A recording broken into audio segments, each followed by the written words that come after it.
bubble and roll it. My girl, just show off yourself. Good on and good on and good on and bend. Good on and good on and good on and bend. Jump on a stranger, wine on a friend. Put it and bend. Put it and bend. All eyes on you. Wine and roll it. Twist your waist like wine and fold it. Bubble and roll it. Them girl, them not hot like you. Wine and roll it. Twist your waist like wine and fold it. Bubble and roll it. My girl, just show off yourself. Good on and good on and good on and bend. Good on and good on and good on and bend. Jump on a stranger, wine on a friend. Good on and good on and good on and good on and good on and bend. Good on and good on and good on and bend. Jump on a stranger, wine on a friend. Good on and good on and. Kick them shoes off. Jump on the ground, knees bruise off. Bashment them, girl, you is a boss. Too hot, cool off. You rock this, too laugh. Girl, you're full of party sauce. On the IG, you always trend. Perfect, girl, you always 10. And you a model, me artist friend. And you a burn up the parties, them. So, girl, tick, tick, tick, tick, and burn. Tick, tick, tick, tick, and burn. Tick, tick, tick, and burn. All eyes on you. Wine and hold it. Twist your waist like wine and fold it. Bubble and roll it. Them girl, them not hot like you. Wine and roll it. Twist your waist like wine and fold it. Bubble and roll it. My girl, just show off yourself. Good on and good on and good on and bend. Good on and good on and good on and bend. Jump on a stranger, wine on a friend. Good on and good on and good on and good on and good on and bend. Good on and good on and good on and bend. Jump on a stranger, wine on a friend. Good on and good on and. Hey. So as long as you call my name, then I will answer. I'm a happy camper, and love is my sponsor. Oh, and as long as I'm man of life, then I will dance up. No time for no anger, I'm smiling with the hands up. Hey, what they calling me? Mr. Happy Papi, Mr. Happy Papi, Mr. Happy Papi. Yeah, what they calling me? Mr. Happy Papi, Mr. Happy Papi.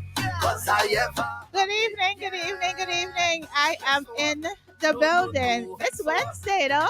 Yeah, it's Wednesday. I'm so happy to be here. I wasn't here last week, but I'm here today. Yeah. No, upset for what? No, nothing can get. Last week was a holiday, right? 4th of July. Hi, Grandma. Last week was 4th of July, and it rained horribly on 4th of July. Like, it never rains on 4th of July, but for some reason, you know. Of course, I am Michelle G. I am here live on Gwtf Plays Radio. Mighty Mix, Majestic, Coffee, Metric Radio. I gotta count on my fingers because I'll be losing count as to where I am, you know? But I'm so happy to be here tonight. So happy to be here tonight. We got 2 dope interviews tonight. Hopefully everybody's on the live and ready to go tonight. Also, it was a party weekend let me start that over. It's been a party weekend since summer, spring, fall start. Because you know, when summer started, it was cold outside. It was warm during the day and cold as all heck during the night. So we have been partying since the beginning of May, I think. Well, West Indian people don't stop partying. Let me rephrase that. West Indian folks do not stop partying. We party summer, fall, spring, rain, snow, sleet, man outside, gal outside, everybody outside. It don't matter, okay? So we never stop partying. But this weekend, I was outside. And let me tell y'all something about being outside, right? Outside was interesting this weekend, is all I'm going to say. Outside was interesting. I break. And if you live in New Jersey, New York, Connecticut, Daybreak is one of those events that you should go to because it's so nice. So nice, beautifully put together. Just an amazing day on a golf course. It was on a golf course. And if you are West Indian, you know, we like to go to nice places. I like to go to nice places. I felt so perfect this weekend. My makeup was good. Shout out to Fee. My hair was together. Shout out to Jovi. My outfit was together. Shout out to Kesha, Free Fee's mom. Because since I've been on my diet, I've lost about 2 dress sizes. So she had to take my clothing for me. Y'all couldn't tell me nothing this weekend, okay? At all. You couldn't tell me nothing. I walked around with so much confidence, more confidence than I usually walk around with on Sunday. Nobody could tell me nothing. Rainfall, all types of things. I had my umbrella. We were good to go. It was a good time at daybreak. Let me ask this question though, and I'm starting real early, real fast, real early, right? As a DJ, aren't you supposed to be at the People M event when the People M event about to start or before it starts? Because I trying to understand, and I stopped the music because I want to have this conversation. Michelle G, speaking from my own tongue, would like to understand why is it that a DJ can get on a stage and say he don't business who play these songs. He's still playing over these songs because he wasn't here. Let me just tell y'all something, right?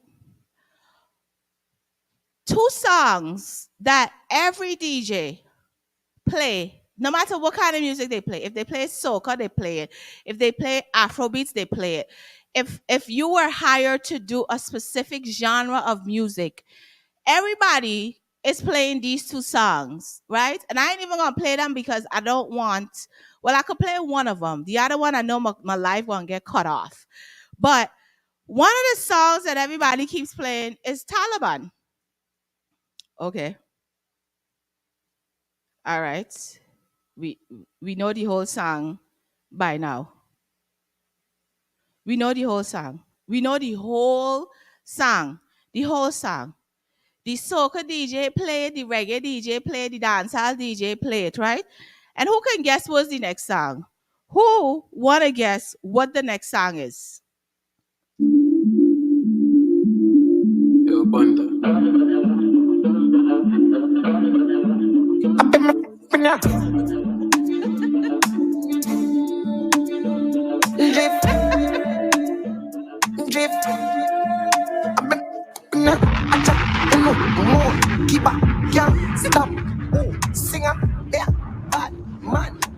This song, everybody plays this song.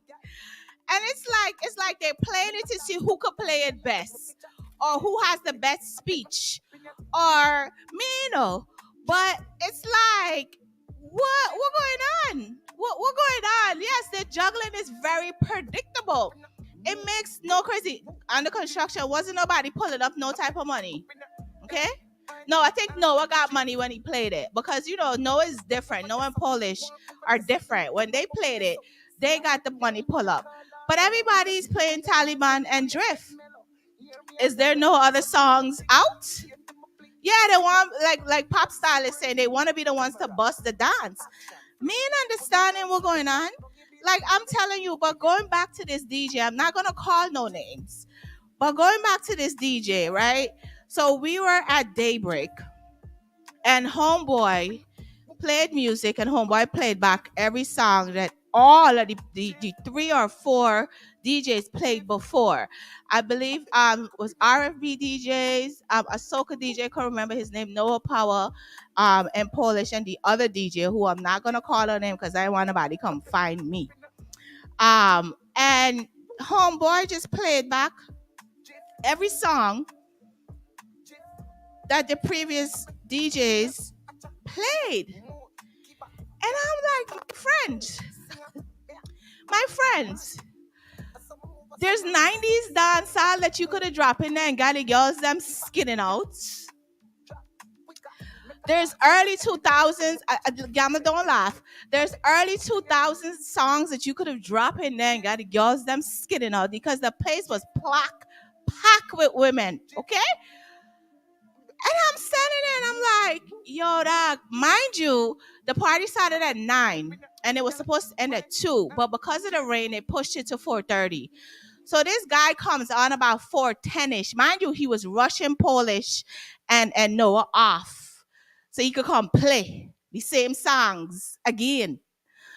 And I'm like, brethren, the place about to shut down. The promoter, I think they call him Indian or something like that, was like, yo, 4:30 party done, because they gotta pay extra money. And them banners don't make their money, like Magai's voice, them banners. They already made their bread. So now it's like, all right, time to shut this off because we're not giving back out our bread. But Homeboy came in and Homeboy just played the same songs over again. And at that point, everybody just started leaving.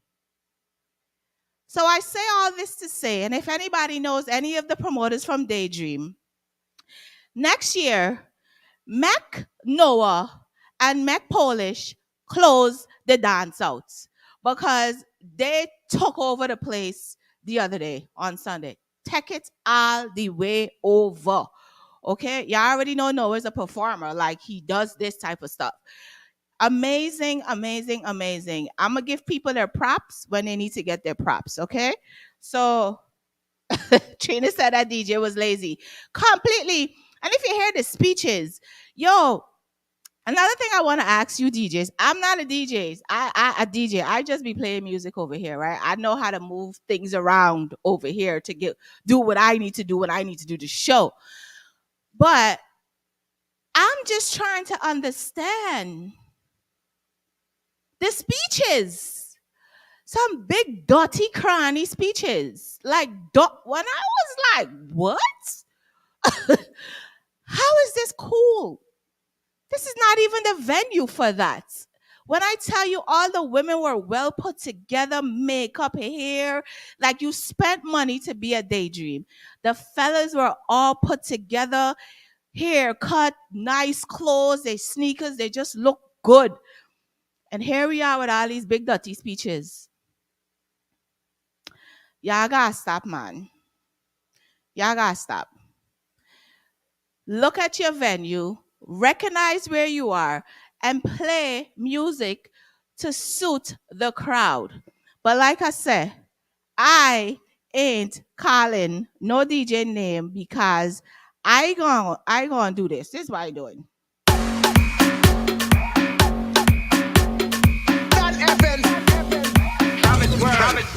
I go drink water and mind my business. Mind my business. Drink water and mind my business. I go drink water and mind my business. Mind my business. Drink water and mind my business. Who me? I just want y'all to do better. That's all I'm asking today on here on Get With The Fix. Just do better. Just do better. Do better. It's all I'm asking. Just do better. Drink water and mind my business. I go drink water and mind my business.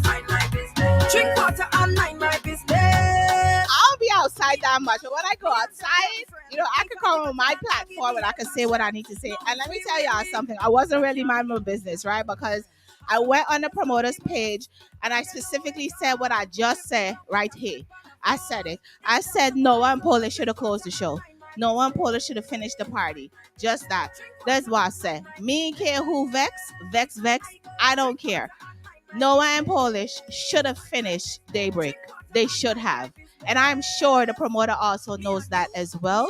But when you pay people to play, they got to get their 10 minutes, their 30 minutes, whatever minutes that they play for. So, but shout out to Daybreak. It was an amazing event. Always beautiful. I'm telling you, if you live in New Jersey, New York, Connecticut, wherever, it's in the Bronx, yes, but it's on a beautiful golf course. Very beautiful golf course. It's from 9 to 2. Every year they do it. And the time is usually extended, but they tell us West Indian people 9 to 2 because we always working on, we Black and we West Indian. We will never ever be on time at all. Okay. But But shout out to the promoters for Daybreak. Absolutely love that. That's my second time going. And the first time I went, I had an amazing time. And I'm like, yeah, I'm definitely going back anytime Daybreak is out here. Another person I want to big up to is my friend. Like, he's a friend in my head. I've never met this man, but he's a friend in my head. And the reason, let me song do I have that I could play for him? I'm gonna go through here. Let me go through here. What I got? What I got? What I got? Let me do this one. Let me see if I can find the song I want to play for my friend in my head. This is a friend in my head. I don't know you, but he's a friend in my head. DJ Sector.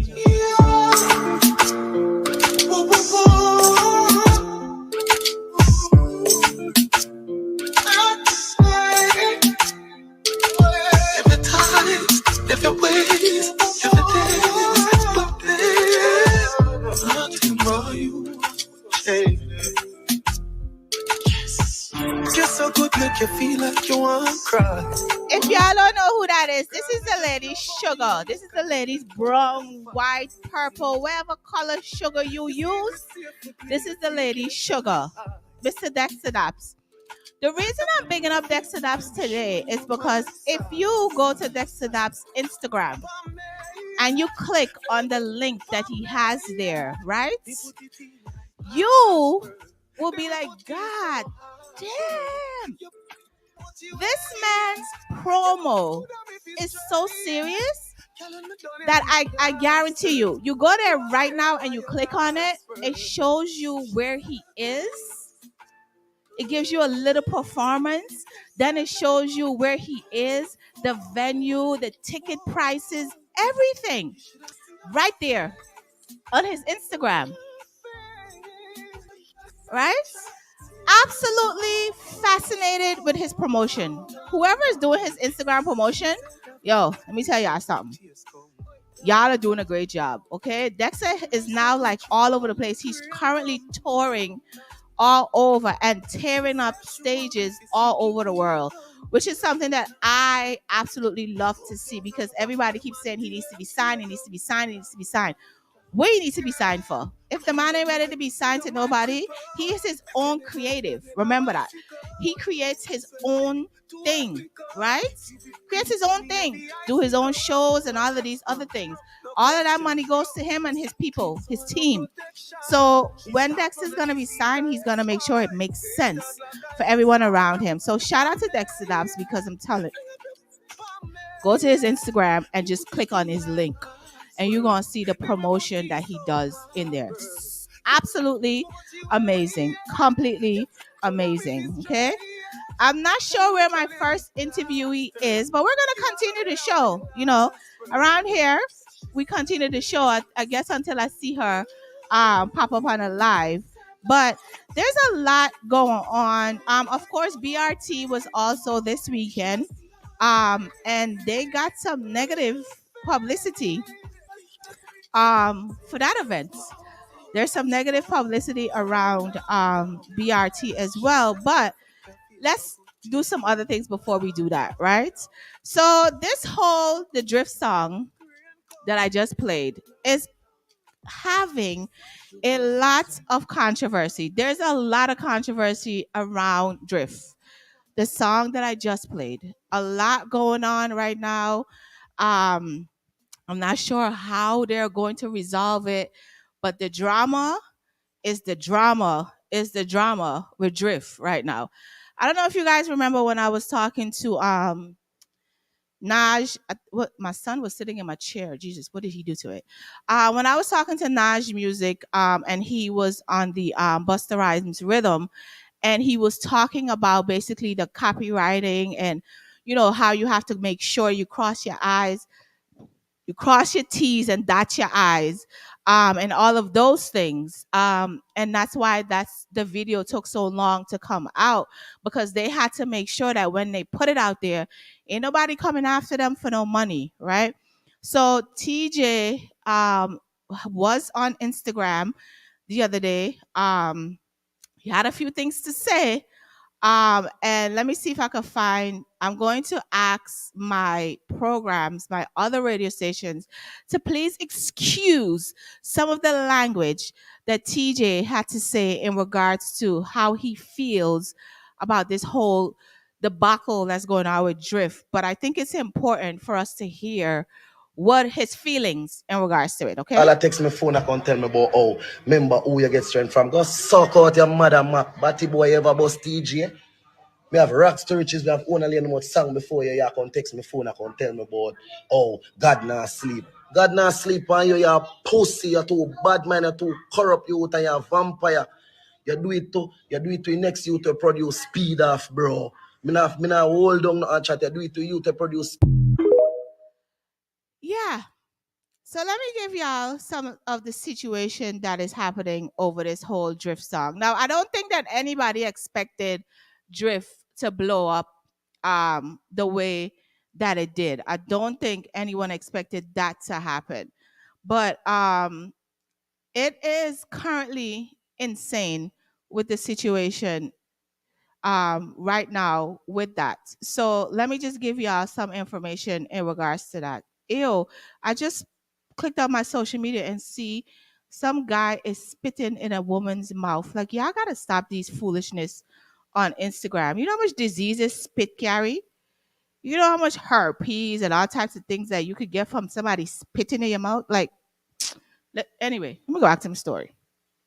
So the drama is currently brewing over Drift, the song Drift, okay?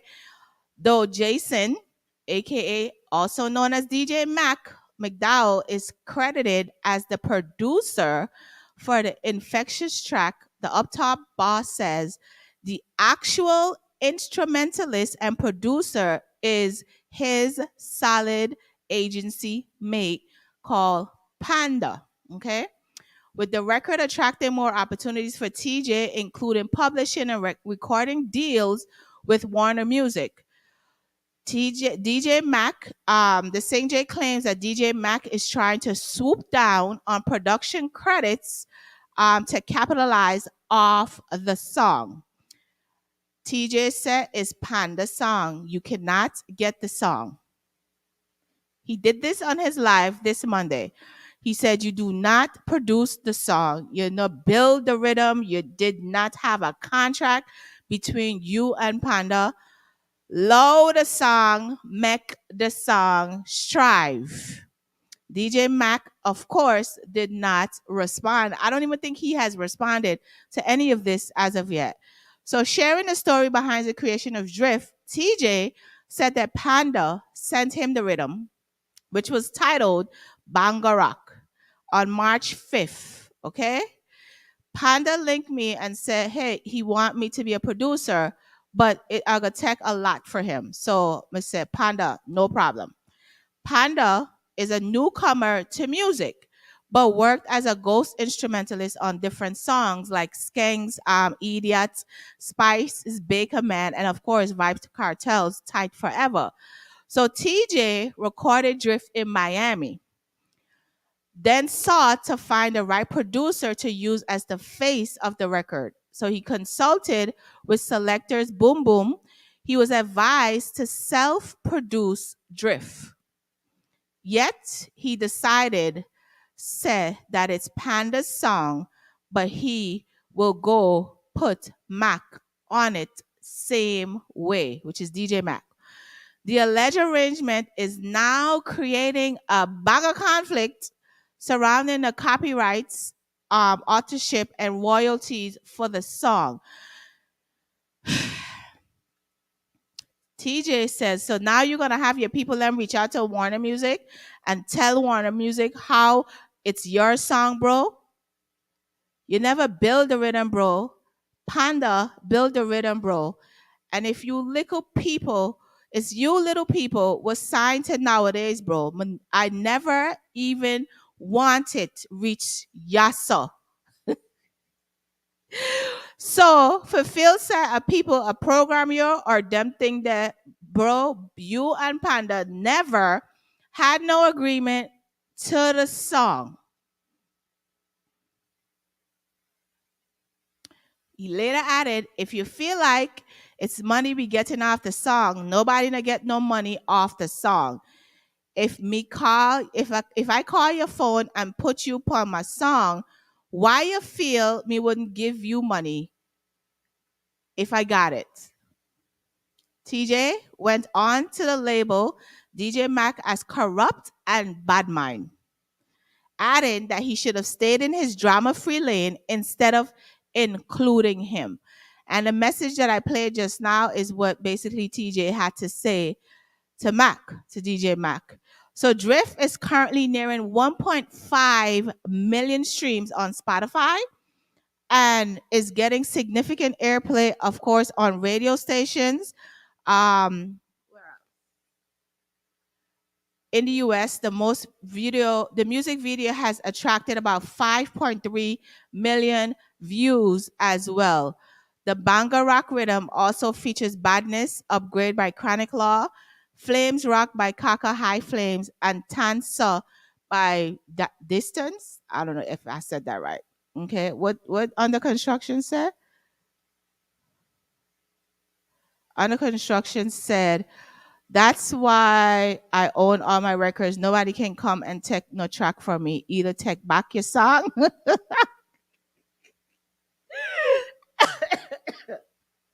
Under Construction, don't make me joke. Under Construction said, come take back your song. Guys. Oh my gosh. Yo, it is serious business. I don't think anybody understands how serious it is when it comes to music. Like ownership of music is something that is so serious. So serious that yeah, you have to be very careful when you're doing music out here. You guys know, like Sly and Robbie and them always suing somebody over songs and all of these things because they own these things. And if you own it, then people have the right to sue you, right? So I don't know what's gonna come out of this whole situation with this song, but I mean the song just came in and just took over. So, of course, everybody's gonna want a piece of the pie. Uh, you know, it's only natural. Of course, everybody gonna want a piece of the pie because everybody is seeing it's doing what it's doing. So of course, that's gonna be the thing. I mean, look, like I said in the beginning of the show, when Naj and them were doing their song on the Busta Rhymes rhythm, they had to literally make sure that every aspect was cleared. Because when people sue you, yo, it's a lot of money. It's a lot of money to be talking about. That's why everything in terms of business is supposed to be handled before the song drops. Exactly. And that's something that, I didn't want to give a lot of information when it came to that song, um, Run the Ground. They were doing that. And people were keep pressing them like, yo, where's the song? Where's the song? Where's the song? Where's the song? Where's the video? Where's the video? Where's the video? But they had to do that. As Under Construction said, they had to make sure that everything was right. How the unknown is going to be known if you don't put them on. Shh. Listen, I wish TJ, Mac, Panda, Beer, everybody the best of luck with this whole situation, okay? Singer, yeah, bad man. Some move, some rock, some sip my liquor. Move, you quick, keep up, girl. Drop, quicker, make a dance couple times, girl. Take my picture. I bet my opinion. Jif, Jif, Jif.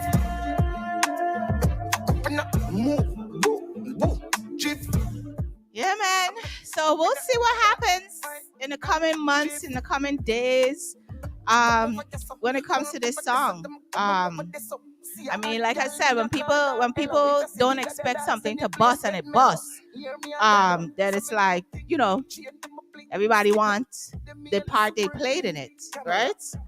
And it's just how it goes, right? It's just how it goes, unfortunately. So let's move on to a different story. I'm gonna do my next interview probably around 8 o'clock or before, I'll reach out to her and tell her, she can join the live so we can do the interview. Sugar probably got caught up.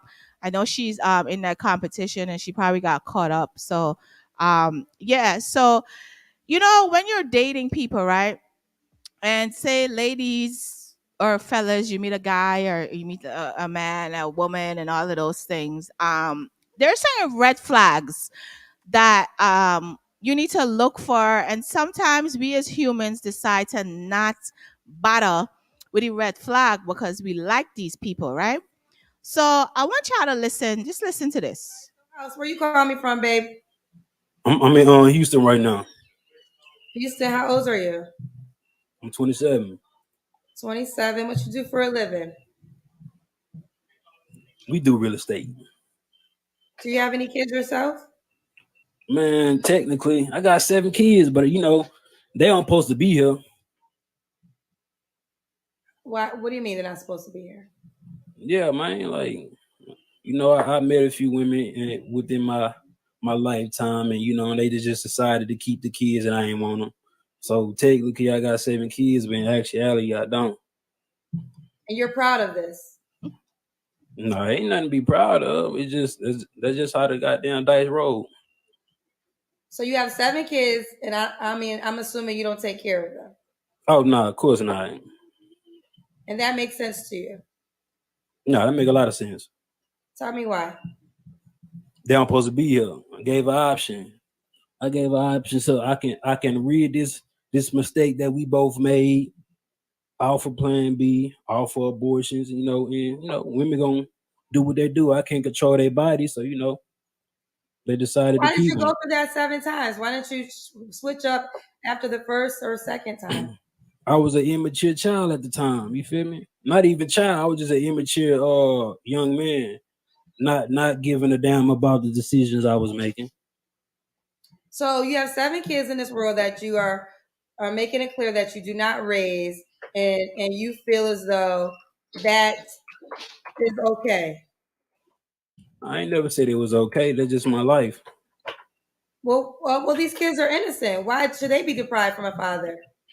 I mean, they weren't supposed to be here, so it's just like. But they are here. Either way, they are here. As a responsible human being, you don't think whether they're supposed to be here or not, they are here. So you don't think as a man, it's still your responsibility to raise children that you help create? And I can see if it happened one time and you felt this way, but you proceeded to do it 7 times. We proceed to do it. We proceed to make the same mistakes in life.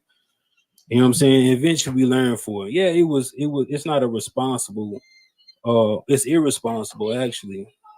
So, but I'm not, I don't have no feelings towards the mistakes that I made. So they here, they should blame their mama for being here.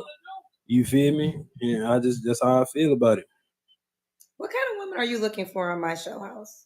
Man, I need an irresponsible woman with no morals. She don't want too much. I ain't asking for the best of a woman. I just need a woman. That's it. So you want to find an equally irresponsible woman? Could she have kids? She only can have about 3 kids, minimum 2 baby daddies. You know what I'm saying? I ain't trying to do too much. I can't deal with women that got like 3 baby daddies. I'm a hypocrite. That's hence the name. Like, you can't do what I do. You know what I'm saying? Well, how do you feel about the people that's going to have definitely a lot of things to say about you? There's a lot of people that had a lot of things to say, and I don't feel no way about it. You're gonna have your opinion. You ain't lived this life. So it's like it's open for discussion and open for debate and criticism once I put it out there on the internet. I can't feel no type of way about the opinion that you're gonna try to bestow upon me, and I'm not gonna fight it. You know what I'm saying? That's what you feel because you might know somebody or you might be a victim of a deadbeat father. I can't argue with nobody about their opinion. You feel me? Do you pay child support? Hell nah. So the thing about that, man, I was dealing with women that like how I come on your show and I just give you the name house. I'm not giving you like too much personal information. That's just how I am within my life. You know what I'm saying? So it'll be hard to put me on child support when you don't even know my name, where I live, no address, no real contact. You know what I'm saying? So it's just like it's that type of thing. What are your deal breakers in a woman, House? If she was raised with a goddamn father figure that's gonna tell her don't fuck with me.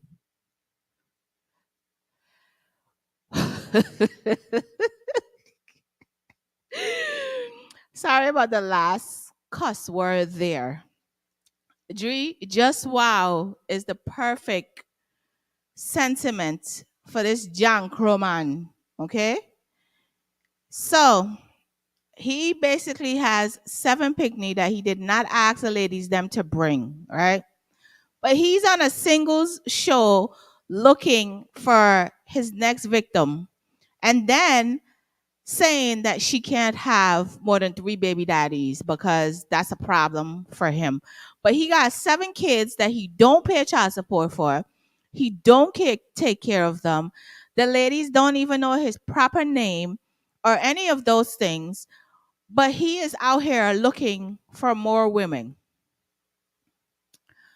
Like I said, sometimes we date people and we forget about the red flags, right? So here are some red flags when you're dating people. When you're dating someone, I want to say a man with children because that's what the story was, a man with children. When you're dating a man with children, is he prioritizing his children? When you're dating a man with kids, one thing you'll likely notice is that his children often comes first, okay? If he's not doing that, red flag 1.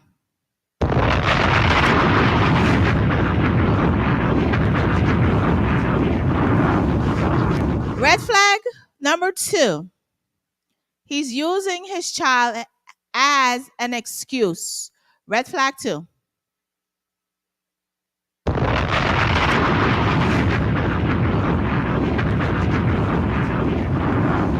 Here is another red flag that a lot of us women tend to miss, right? And tend to be like, oh, that's not me. That ain't going to happen to me. So I don't care.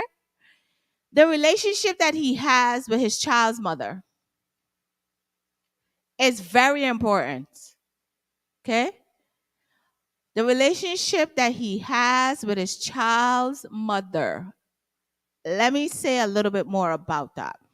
If you are dating a man that has no type of communication or any sorts of those things with his child's mother, he is a red flag. Because that means that he has no concern about his child or children. If he has no communication with the child's mother, red flag. If he constantly tells you that she's crazy, you know, men like to call women crazy. She's a bee, she's this, she da da da da da da da da da da da. 9 times out of 10, homegirl, if you become pregnant, you will be the next crazy, the next bee, the next da da da da da da da.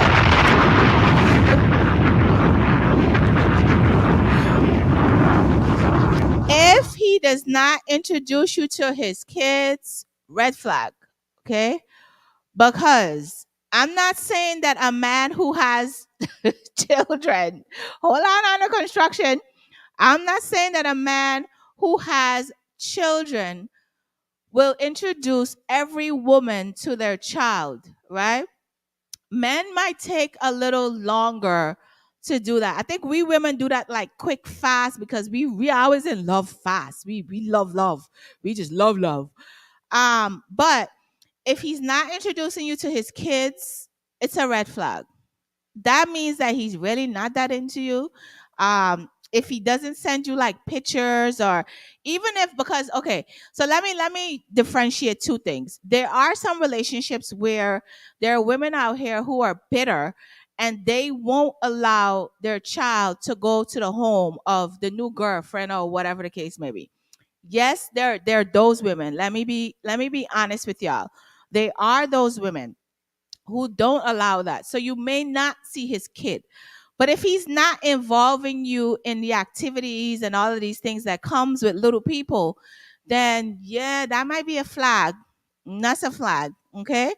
Under construction says, wait. Sometimes the child's mother makes it unbearable and difficult for no reason. Yes, they are those women out here who will make your life a living hell when you have children with them, because again, the bitterness and all of those things that are in them. Okay, some of them baby mother, yeah, a bitter baby mother. Yes, they are bitter baby mothers out here. Let's be for real. They are. Just like they are some bitter baby daddies too. But the other thing is, and I think I said this, how involved is he in his child's or children's lives? Is he involved at all? If he is not, I don't know, right? And I put this, I think I put this on Facebook. I don't know, and I will never understand women who date men who are not involved in the lives of their children. Okay? I feel, right? And this is just my opinion. There are so many things that you can do to be a parent to your child, right? You can go down to the courts. You can do all of these things, right? As a black man, you need to get yourself an attorney if you decide to go in front of anybody's courthouse to have any conversations, okay? Get yourself an attorney before you even go. Okay. If you are dating someone that has no type of involvement or is making no kind of effort to be in the lives of their child or children, that is a hella a red flag. A hella red flag. Red flags to the 19th power. Okay. Leave that man and that situation alone. Like I said, I would never in my life understand how women date men that are not involved with their children, or men date women who are not involved in the lives of their children. I will never understand that. I think it's something that maybe it's just me and my family upbringing. I don't know, but it's a red flag for me. Okay. So when you buck up on that type of dude that I was just playing 2 seconds ago, be very mindful, because homeboy is just looking for somebody to make baby mother number 8. Now, ladies, okay, and Bada General has that song. There's a song that Bada General has, right? Let me see if I can find it and play it. Ladies, if you are having a child with a man that you don't know his name, that's a problem. Boy, Brother General, you're just a troublemaker. Why you want to cause trouble now? Why your baby father real name? Blacker. That a no real name. Then you only have the pitney you for look for him. If me and did your brother, me da feel shame. So me a ask, why your baby father real name? Tall boss. That a no real name. So you turn a baby mother just for look for him. Yeah, if me and did your cousin, would I feel shame. So make me find out something. You breed for the man, I don't even know the man name. Man, I tell no lie. My girl, you should have shared. It's a serious matter, but you play game. Listen, I could tell y'all my son's father's first, middle, last name, his social security number, his birth date, everything. Okay? Stop having children with people who name Bucky, John, Bubba. What are these people's real names? Okay? And that man said that nobody can put him on child support because they didn't take the time to get his real name. And this is why, ladies, on this instance, I am going to allow you to run his pockets.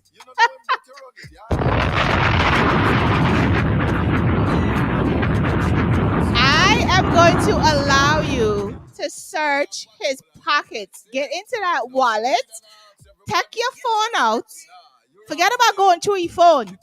Take your phone, and screenshot his driver's license, some ID that he has.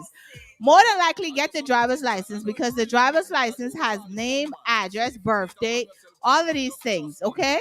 So if you are dating someone that you just knocking and slamming and y'all just having a good old time, exchanging juices, please use your phone Okay, I said this is the only time I'm going to allow you women to go through men's pockets.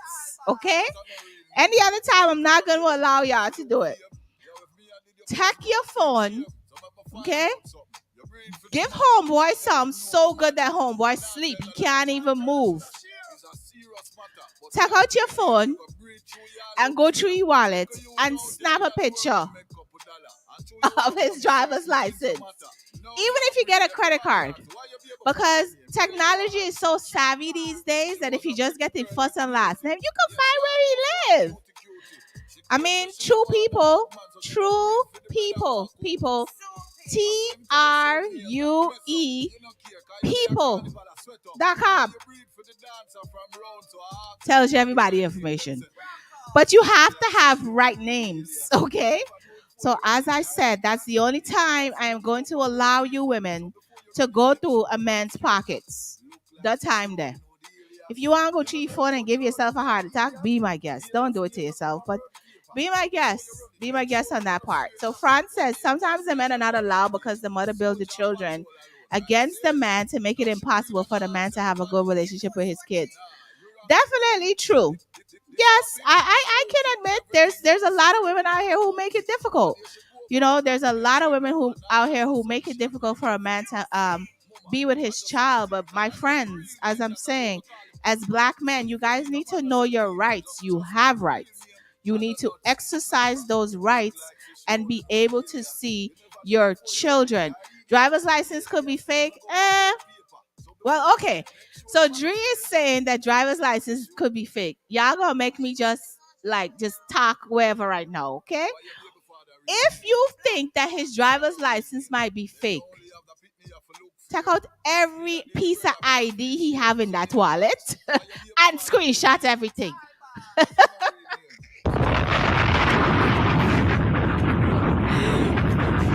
If you're at his house, Dree, you just making me go all in now. If you are at his house, look for mail. Look for mail. Screenshots every mail you can find. Okay? Dre, you did that. Since you over here talking about driver's license, could be fake. Go to your house, man. And get the information. There's nothing worse than, and I'm telling you guys this from work experience, right? There's nothing worse than asking a lady for her son's father's name and she said Bubba or John. And it's like, okay, is that his real name or is that his call name? No, that's his call name. So you don't know his real name? And you don't want to judge people, but sometimes you gotta judge people because like Bada just said, yeah, idiots. Why are we having children with people we don't know? Why are we doing that? Get some ID, people. Find somewhere to get some ID. Okay? Whew. That took a lot. But you know, I'm here to provide information. I'm here to provide information. Now, here is this situation of a what would you do? Okay? Listen to the what would you do? My boyfriend of a whole year to a trip in Greece for his birthday. We Chicagoans. We knew no one in Cyprus. However, when we checked in, he left me behind at the hotel to go sightseeing alone. He was gone for a whole hour. Ignoring my calls, I panicked. Went to the hotel lobby to find him helping his wife check in. He told me he was broke. I paid for everything. He told me he was leaving her. Obviously not. He never came back to our room. I toured Greece solo, tears in every photo. On checkout day, I found out that my credit card paid for 2 rooms. He said, I'm sorry, I promised my wife a proper honeymoon before I divorced her, and I never could afford it. I know he loves me and that he's conflicted. I don't want him to go to jail, but I want him to know that I don't appreciate the theft and being stranded in Greece alone. Advice.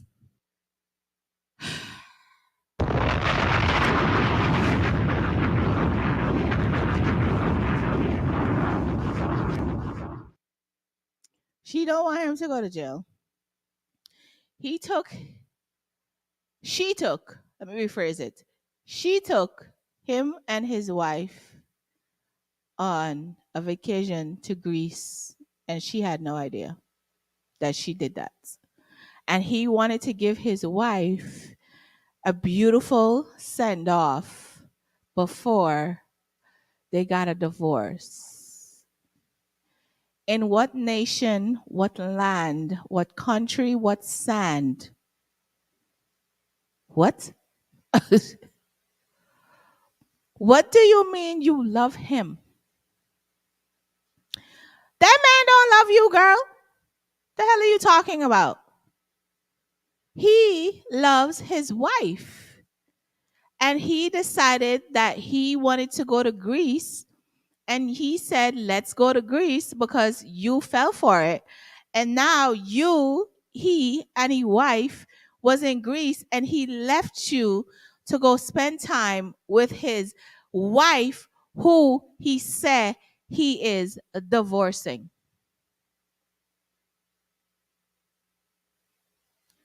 Exactly, France. France says put his stealing ASS in jail ASAP. He stole from you. He committed credit card fraud. But she loves him. Homegirl says she loves him. She says she loves him. So she's not going to do anything about it. Girl, look, I don't even know what else to say in regards to that. I mean, we've all had situations where people did us dirty and grimy. And you just want like it, people don't even understand that sometimes they'll take you to the levels of you just want to stab them up, like for lack of I'm saying that low because I don't think I'm supposed to be saying that on air, but they just want you to stab them, like just stab them up, cause I don't understand. Me ain't understanding. I'm going to jail tonight. I might have to somebody. I've been feeling kind of frail tonight, and I don't think I can manage. I've been losing direction. I need your intervention. Please, please. I'm too loyal for this loyalty. I'm too loyal for this loyalty. I'm too loyal for this loyalty. I'm too loyal, I'm too loyal. Yo, straight to jail. All by herself, Tree. Just stuck in Rome and Greece all by herself. All by herself. Like, can you imagine what that could do to somebody? Like, I don't think people understand that when you are playing with somebody's emotions, you can't say how they should treat you. He could have made this girl find him and his wife and end up in Greece jail. People play too much, y'all. People play way too much with people's emotions. Way too much. Way too much. Way too much. But she loves him. She loves the man. She loves him. That's all I'm going to say. She loves him. So, this past week, the stories that were on social media was Keke Palmer. Keke Palmer and her baby daddy. His insecurities took over social media. I don't care how y'all feel about it. He's insecure. That took over the whole of social media. And he looked kind of controlling and obsessive. That he made a post telling her, aren't you a mom? Why are you dressed like that? So moms are not supposed to be sexy outside? Do you know what a baby does to a woman's body? That if she feels like she could put on something just to feel good about herself, she gonna put it on? Fellas, stop with the insecurities of these things, right? And then I noticed a picture of Angela Simmons. And Angela Simmons, everybody knows that Angela is always, very scantily dressed on social media. There's a picture with her and her boyfriend, Yo Gotti, And basically, she is wearing a whole black see-through outfit, right? However that come, there's a hoodie wrapped around the butt area for Angela. People are speculating that she was told, you can't come outside like this. Put this on around you to hide your ass, for lack of better words.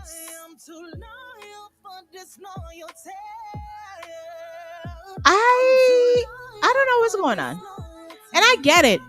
I understand where men are like, oh, I don't want nobody looking at you like that. You're going to draw the wrong attention and all of these other things. I get it. But at the end of the day, this controlling type of environment that people are putting men and women in is crazy to me.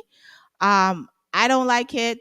I don't think that a man should tell a woman what to wear, and I don't think a woman should tell a man what to wear. I think we as human beings should know how to respect our relationships and each other and dress accordingly, I guess. I'm gonna put that in accordingly. I don't know. There are times when women feel sexy, so they want to put on something to feel that way. Like I said, this past Sunday, nobody couldn't tell me nothing because I felt I was feeling myself. So, I mean, those things happen, but for him to actually go on social media and basically say basically, oh, you're a mom, you shouldn't be wearing that. Yeah, we're not. That's not sitting a little right with us. Not sitting a little right with us. But I don't know if they're still together because he unfollowed her on social media. I think that they were having issues before she even put on that outfit. I think they had some issues before she even went to Usher's concert. And this just boiled over. So I've been making posts and I've been saying that homeboy is lucky. He's lucky it's not a Caribbean artist she was with, cause Daddy, you would have had something to complain about. Can you imagine Kiki Palmer on stage with Dexter Daps?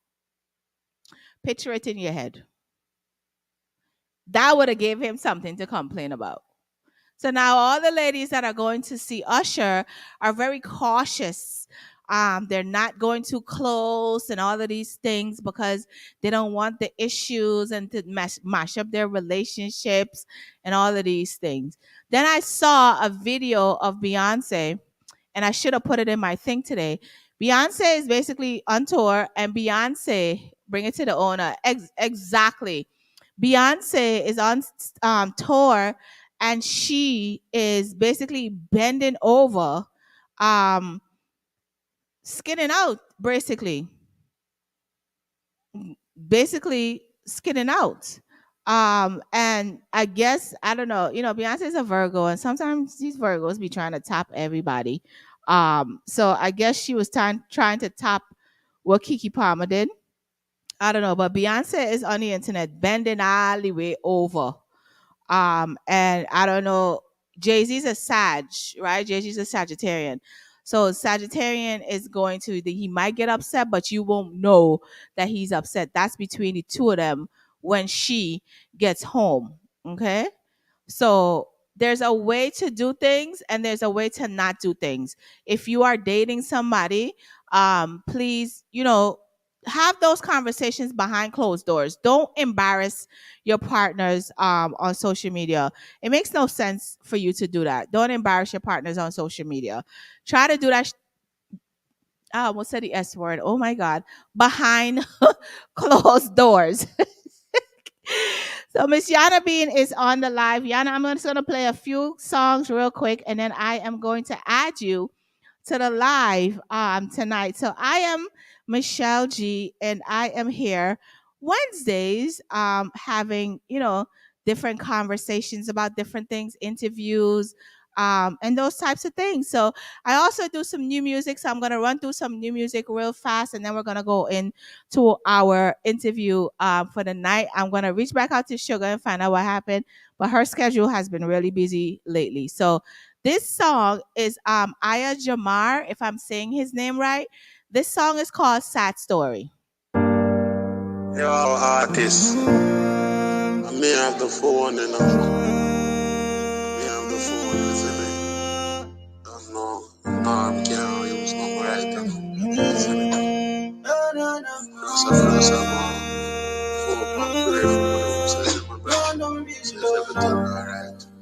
know this inevitable. You know, we all gonna go one day. Too much sad stories, sad stories. Too much sad stories, sad stories.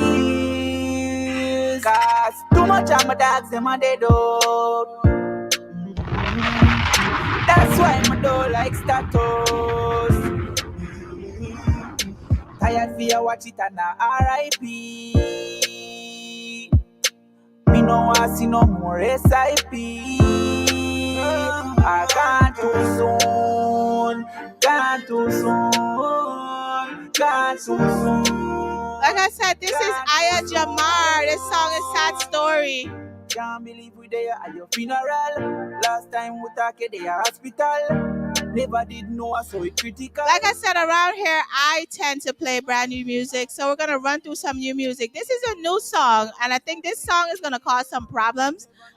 This is Vibes Cartel's son, one of the baby mama, and Shelly Tea Time. This song is called Basic.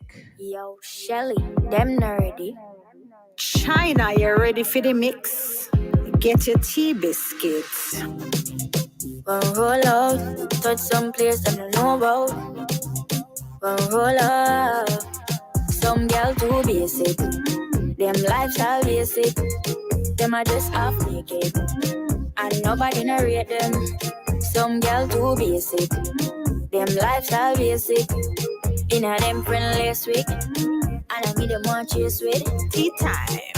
Up in the age, but me still fit. Social media star, we are sing it. If I want them can't win this. Beat them, but them a spying on my business. yeah the thing upgrade. My style I create no weight. Some girl them a fool, them a bust brain. Them a want do me take so much. Some girl too basic. Them lifestyle basic. Them are just half naked. Like I said, that is Shelly Tea Time. And I think this young lady name is called Chai Chai.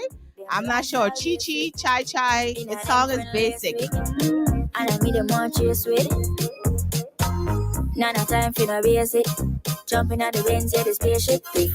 Tell her, don't play with. Yeah, get with the fix, Michelle G. This is my final new song for the night. This is Miss Queenie and Only Alpha. No pain, no gain. This song is called Pain.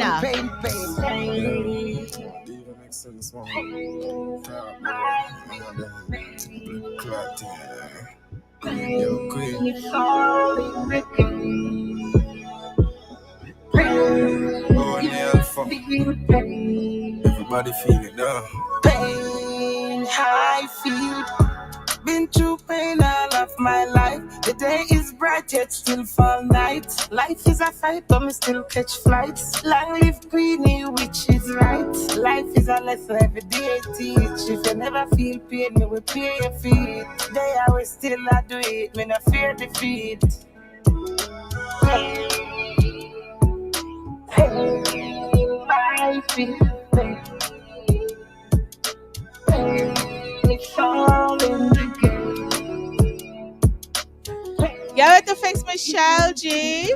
This is Only Alpha and Queenie. Only Alpha. Being and clutch in the dark. People fuck up on me head, not tough. Me lucky, my smart. I'm know my off a feel it could go with the talk. Now give them heart again, me know I say fuck with one. Yo, Queen, but down with the world now. Better me links a alien. Me down with the earth now. Me show them love, me get nothing so out of the work now. But they not the stew, nobody fuck with my nerves now.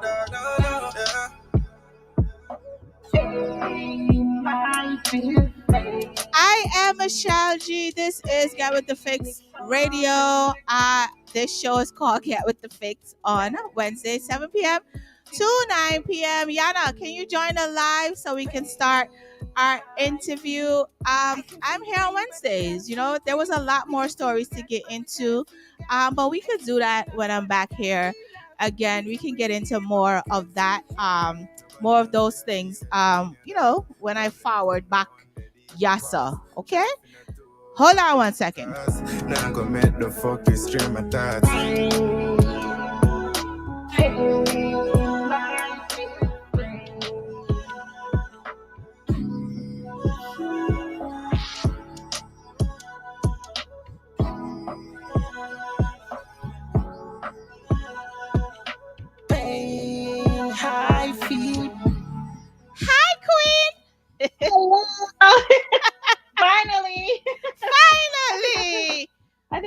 too short? Am I too short? No, you're good. You're good. There you go. That's better. That's All right, better. that's better. How are you? I'm doing well. I am doing well, thank you. How about yourself? I am great now that I'm seeing your face. I know. So I know. It's such a long time coming. Nothing happens before its time. Everything happens at the right time. I firmly believe in that. You're absolutely right. You're absolutely right. So on the live right now here on Get With The Fix Blaze, Mighty Mix Majestic Coffee. This is Miss Yana Bean. And we were supposed to be talking, I think last year? Was it last year? Last year. Saying this like, wow, this is from last year. Yeah, from last year, we were supposed to have a conversation, but there were some conflicts. And here we are, having this conversation. But I am truly blessed to have you here on Get With The Fix. For me, I become a groupie. I'm going to be your groupie today. Well, just the same, I'm yours too. Thanks. Just the same. So when you see people on TV and those types of things, like, you really want to get to know them and their story. So this is an honor for me to even be talking to you right now in regards to your story. How you got there, how you are now, and all of those things. Because it's important for people to know who you are, right? Absolutely. And you're more than just the stories, the different chapters of your life, You're a whole book. So I like that. Absolutely like that. So Yana Bean, for anyone that is wondering where she's from, Yana Bean, I first saw her on the BET American show called American Gangster. And she was telling, her story. And I'm one of those people who watch all of those things all the time. Like, I'm an ID channel fiend. And I absolutely love when women tell their truth, right? Because it's important for you to tell your truth, but instead of somebody else's telling their lies of your truth. Absolutely. Okay. So Yana, let's start with your background. Like, where were you born? And where were you raised? So I was born in Boston, Massachusetts, a big city, right? But an area that I was raised in is called Mattapan, and that's one of the cities in the whole of Boston. Okay, so you grew up with both parents, one parent. Like, what was your household like? Well, first, when I was small, my parents were married, so they were married young. I believe maybe when they were about 20 years old, they were married, but they had grown up together. Our families were living in the same projects in Boston. So it was in East Boston. And that's where a lot of Black families, Black and brown families were living in those projects out in the East Boston. Most families that come from the South were there. So my father's family was from North Carolina. My mother's family was from Birmingham, Alabama. And they all migrated up here. And they knew each other since grades, since they were like in middle school. Okay. And they all grew up, So they were, sweethearts. And then, they had me. They got married. Right. Okay. So are you a college graduate? I've never graduated. I went to a couple of schools, but I've never graduated, which is something that I was thinking for the fall. Like, how can I fit in completing one of these degrees with all the different things I'm trying to do? But it's definitely on my most important things that I want to do, because I've always sought that out. I just never completed. I love it because I think, as women, business women, we tend to juggle a lot. And trying to find the right time to do everything becomes a hassle, a struggle. It is. It's like you're taking a journey, and we women, I'm not just going to say not just women, but mostly women, because we're given this nurturing job. We're giving, we're given everything. Everything's on us, right? Yeah. Not to say it's not on men, but for women, it's a little bit different. And we want to be successful, you know, especially women being from Black and Brown communities. Yeah. We have we're at the bottom of the totem pole, so we have to go extra hard. We have to make a bigger impact. At least we think we do, right? Yeah. We think that we do, and so we try really hard to do that. So you want to be a success at being a mom. You may be, you know, you have a marriage or, you know, relationship. Yeah, You know, you're a definitely. daughter, you're Yeah. a sister. All of these things you are, and then it's like, okay, now I have this little piece of time to carve out for myself, and I want to be a successful businesswoman. And in order for me to do that, I need to take these steps, and I need to do this. I go to this conference, I take this class, I join this group. You know, you're trying to do a lot, and there's little time. And I don't know how we make time to get these things done, but we do it. We do it. We just do it. We just know that it has to be done, and we do it. And we just do it. So let's talk about a little bit about, you know, the reason why you were on the American Gangster show. Can you tell us some about that? So the reason why I happen to be on the American Gangster Trap Queens is because in my lifetime, I was, you know, working in the working world, corporate world. I worked in higher education as a financial aid advisor, as a loan coordinator, all of these different positions I had. But how it started off is that when I worked at one of the colleges here, I was the director of financial services, of student accounts. Student accounts was the actual title. And then in that position, I started to take the checks that were coming in to pay off student debts. And I took those checks and I deposited them into my own personal bank account. And I used it for my own personal use. And I did this for, I would say it was about 2 years worth of time. Or maybe a little shy of that, maybe 2.5 or so in this position that I was in. And, you know, it caught up to me.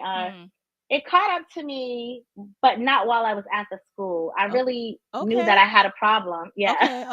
And it was like, hey, you know, well, let's look at this. This is probably, I shouldn't probably be on American Gangster. I should probably be on one of the most stupid crimes you could do, right? Because what I'm doing is I'm taking checks that don't belong to me, right? I'm depositing them into my own personal bank account. And I'm withdrawing the money. I'm on camera. I'm the person that's doing this stuff, right?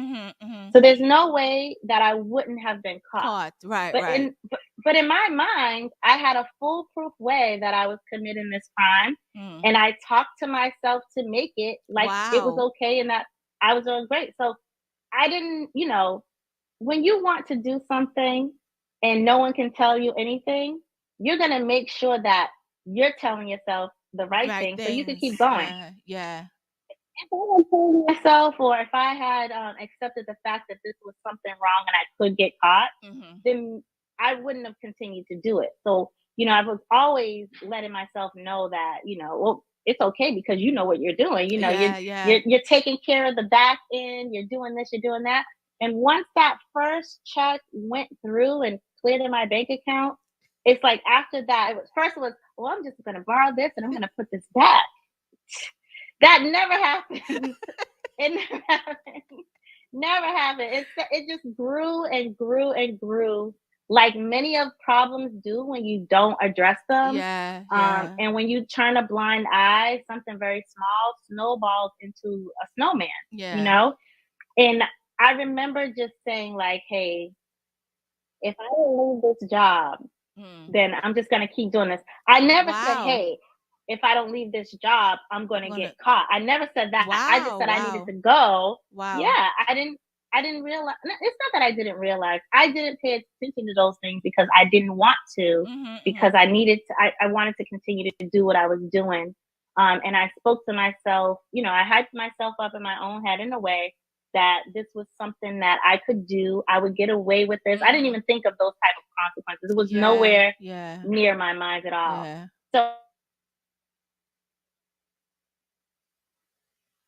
leave this location. I went to another school, Mm-hmm. and I loved working in higher education. That was Okay. something that I've always liked to do since young. And higher education is a place where you could have vacation when your kids have vacation, so it was Yeah, something you yeah, don't worry yeah, about, and yeah. plus take classes for free. So these Yes, are yeah. the reasons why I wanted to work in higher education, and Mm-hmm. I got the opportunity. So what ended up happening is I left the school and I Mm-hmm. went to another school in a different capacity. Like I even, hey, I'll get a position that has nothing to do with checks. Okay, And okay. I went and I did another position that didn't have anything to do with checks, Okay, right? okay. So that was my rehab of Okay, okay. not doing this anymore. You're like, So yeah, I need to chill. I need to chill. God give me something else to do so, this could disappear for a little bit. I'm here. Yeah, Yeah. you are. You are. Okay, all right. So what ended up happening is I went to the other school and I Mm. was working there. And then one day, I think after about 6 months or so, I was at the next school, and these guys came in with suits. They were talking to different people in the different Wow. offices, and I just assumed that it was a an audit going on. Okay, Right? okay, That's what it okay. looked like. It looked Okay. like an audit, and I didn't have any because I knew that I'm already ready for audit. I do a good job, which is why I'm able to have these positions, because I do a good job. Right. So I wasn't worried about that. But Mm. when they came to talk to me, they talked to me in the office for a few minutes, and then they were like, "Well, let's go on and go to another room. We'll talk some more there." And I was thinking, yeah, because I know my position is very big, Okay, and they don't want to talk okay. to me in front of everyone else. Again, listen Yeah. to how I talk to Hyping yourself myself. up again. Hype myself up. I am too good at this job for them to be sitting here talking to me with these other people. So, so we went on into the next office, and Mhm.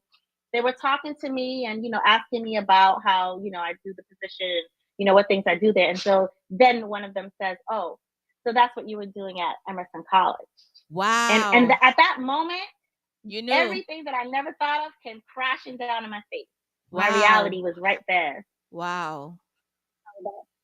And I just said, "Am I under arrest?" Mm. And he was like, "No, you can keep talking." I said, "No, that's okay. I know that I'm under arrest. I'll wait to speak with the attorney." So, Yeah. Wow. so that experience was that day. It was probably, I think, spring break time was, so there wasn't like students around, Okay, but okay. all the staff were. They didn't. They took me out of the office. They didn't, embarrass me to the Okay, staff or okay. anything like that. And when they walked me out, he said, they did put me in handcuffs. Mhm. But what he did was he took off his jacket and put And like over oh, me. So okay. they weren't behind me, but they stood side to side with me as if we Okay. were like, hanging Walking. out or Yeah. something. Yeah. Yeah. So they didn't try to embarrass me in that way. And then I went to the station, and when I got my first phone call, I remember calling my sister, and I Mm. was very, I was very polite, and she was like, "Where are you? We've been looking for you." And I said, "Okay, so they got me." And she's like, "Who is they?" I'm like, so I was at work and I got arrested, so I'm here." I was just explaining to them. And it was like, at that moment, I don't know, I don't know who I was all the way around. I was living a double life. Okay. Maybe a triple and quadruple life. You Wow. know, I was a mom at home trying to disguise the way that we were living. I Mm. had a great title, but I wasn't making. I think back then it probably wasn't even $14 an hour or something like Wow. that. But I Okay, had a okay. great office and a nice view. Like, Wow. But the money but was, yeah. I wasn't making even $40,000 a year. Wow. Wow. You know, I didn't have an income like that. I had two children, and I had a partner who, had a substance abuse Mm. issue. And so, Okay. what I was trying to, and at the same time, I was trying to be a music mogul. Okay. You know, a music mogul, working full time, being a mom, taking care of home, and life at home just wasn't pretty. Mhm. It was, I was a walking zombie, Wow. honestly.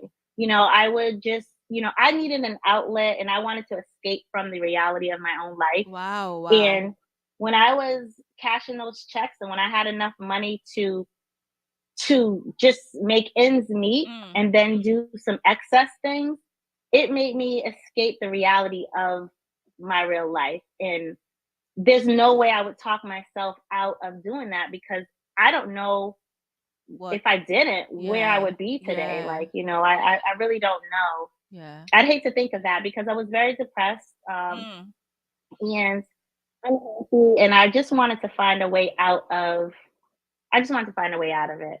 But at the same time, I wanted to make sure that, you know, my kids didn't suffer from what, you know, was going on in our household. Definitely, definitely. I could definitely understand. Was that time when the first time that you got arrested? How long did you spend in jail, or did you?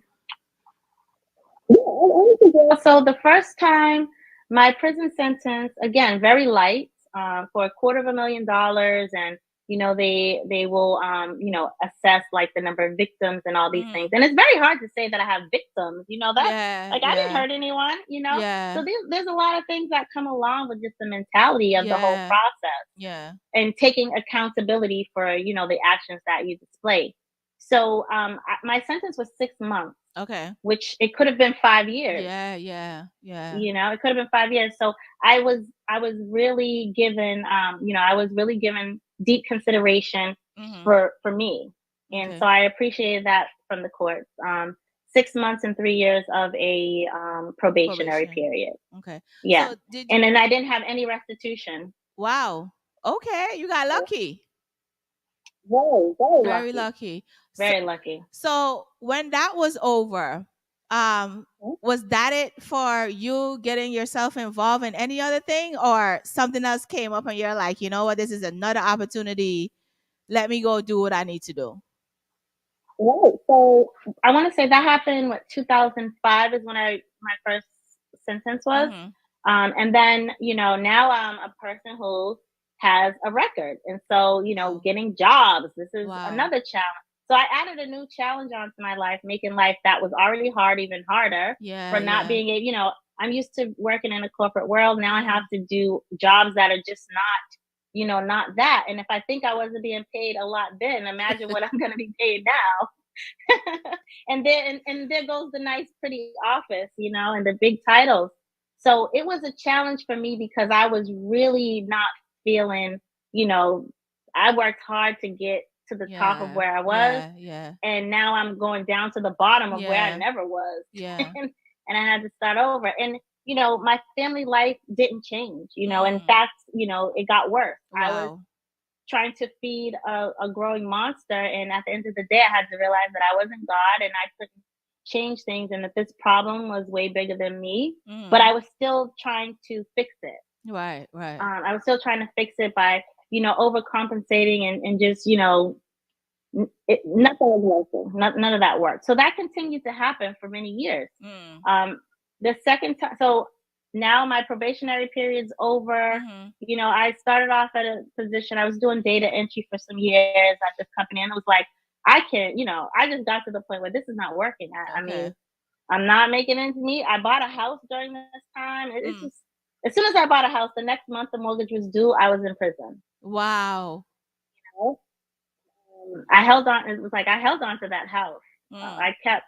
It was one mess after another, but I was like, my kids are going to grow up and graduate out of this house. Right. That was my goal. Yeah. I don't know how we did that.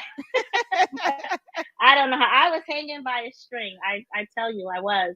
And, you know, I was working regular jobs, and then I was still trying to do, you know, my music mogul business thing, managing artists, stuff like that.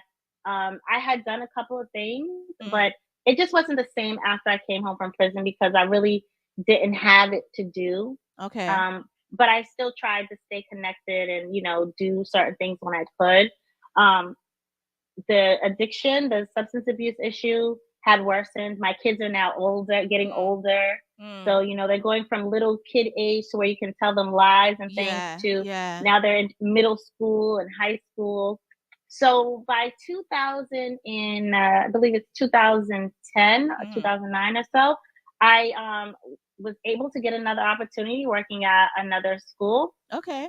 And So this particular school was like for adult learners, like, if you're on unemployment or something like that, you could go and take these classes on Microsoft Word or Okay. medical billing or something. Yeah. So I worked at a school like that as a financial aid advisor, which again shouldn't have anything to do with checks, right? Right. Have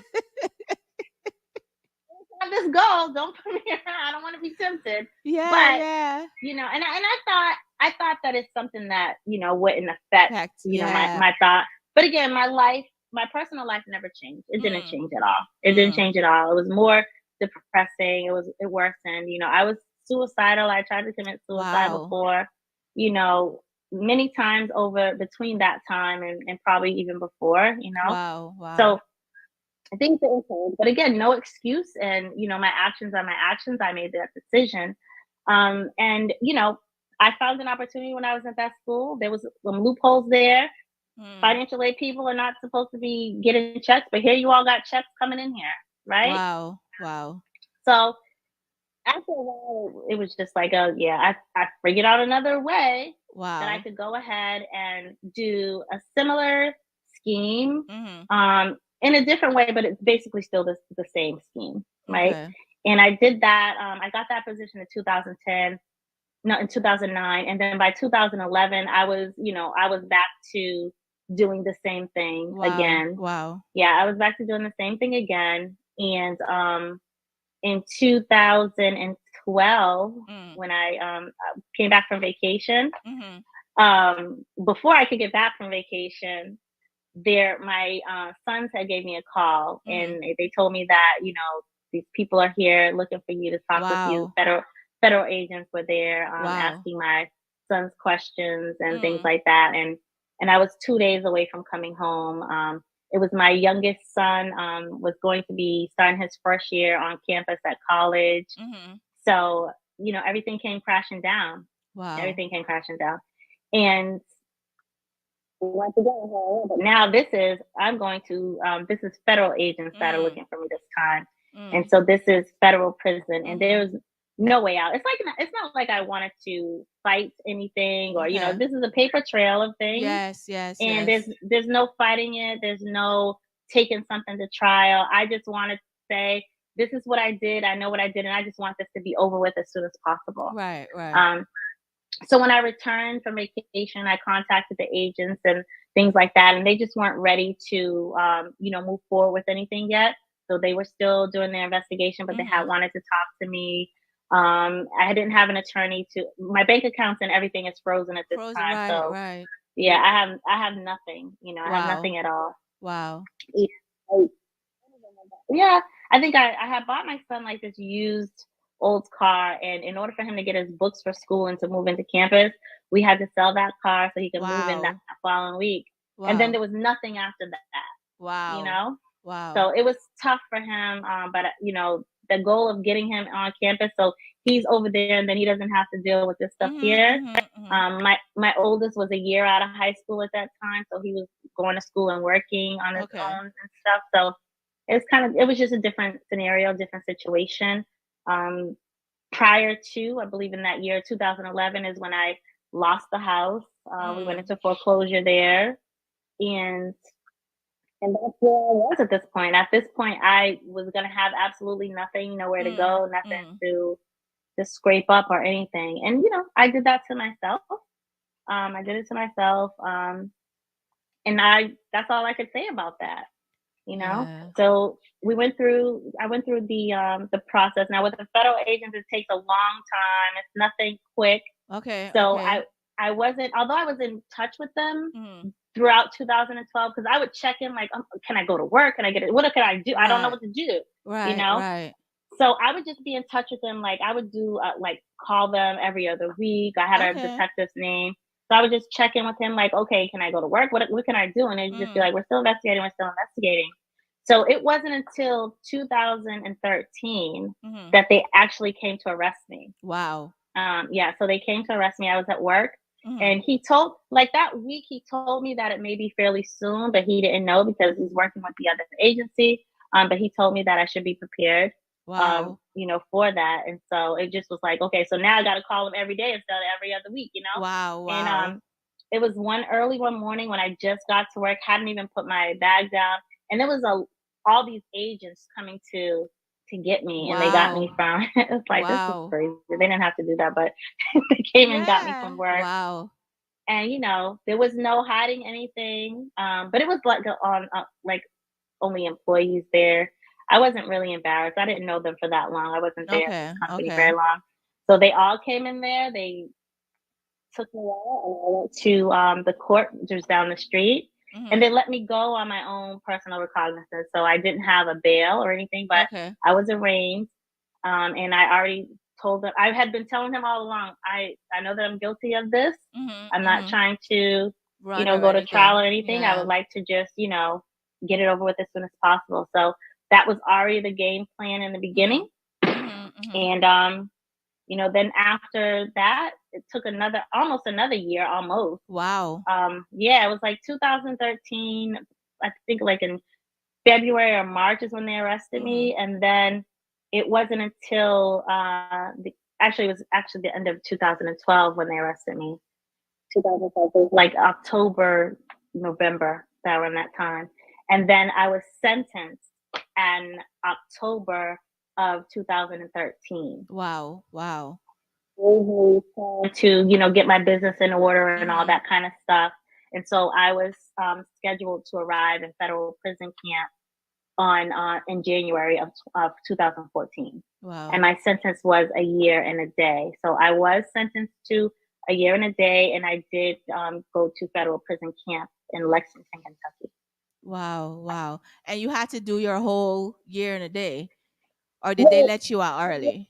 Well, a year and a day sentence is that you do 10 months inside, and if if there are for a good time, you have I think it's like 56 days at the time it was. I know it's a little bit more now. So I was released from the prison camp at 10 months, and then I went to the halfway house. And I was at the halfway house for like another month and a half or so. And then I was able to go home from there. Okay. Wow. Now you had 2 children at this time. So what was happening with them while this is happening with you? Well, I think that they probably didn't tell me a lot of what was going on in their lives to make me feel okay. Yeah. So I'm sure that there's many things that they hadn't told me about. Again, I've been through so much. Just thinking of from those years when I first went to prison, my youngest son was in the 6th grade, and my oldest was in the 8th grade. Okay. And I told them that I went to a women's prison camp.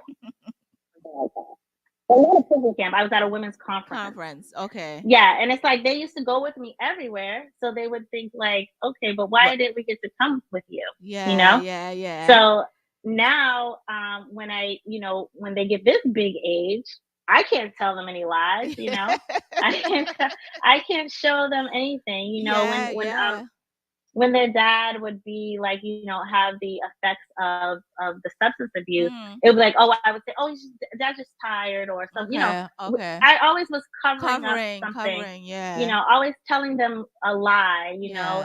I hate to say that it's a lie because I don't like to feel I've lied to them. Okay. But that's what I was doing. I was living a lie, and I was covering up one lie to save another lie to save another lie, and that's just what I was doing for many years. Yeah. But when they were getting older into high school and things like that, I can no longer cover those things up. Yeah. So they went through a lot of growing pains as young men.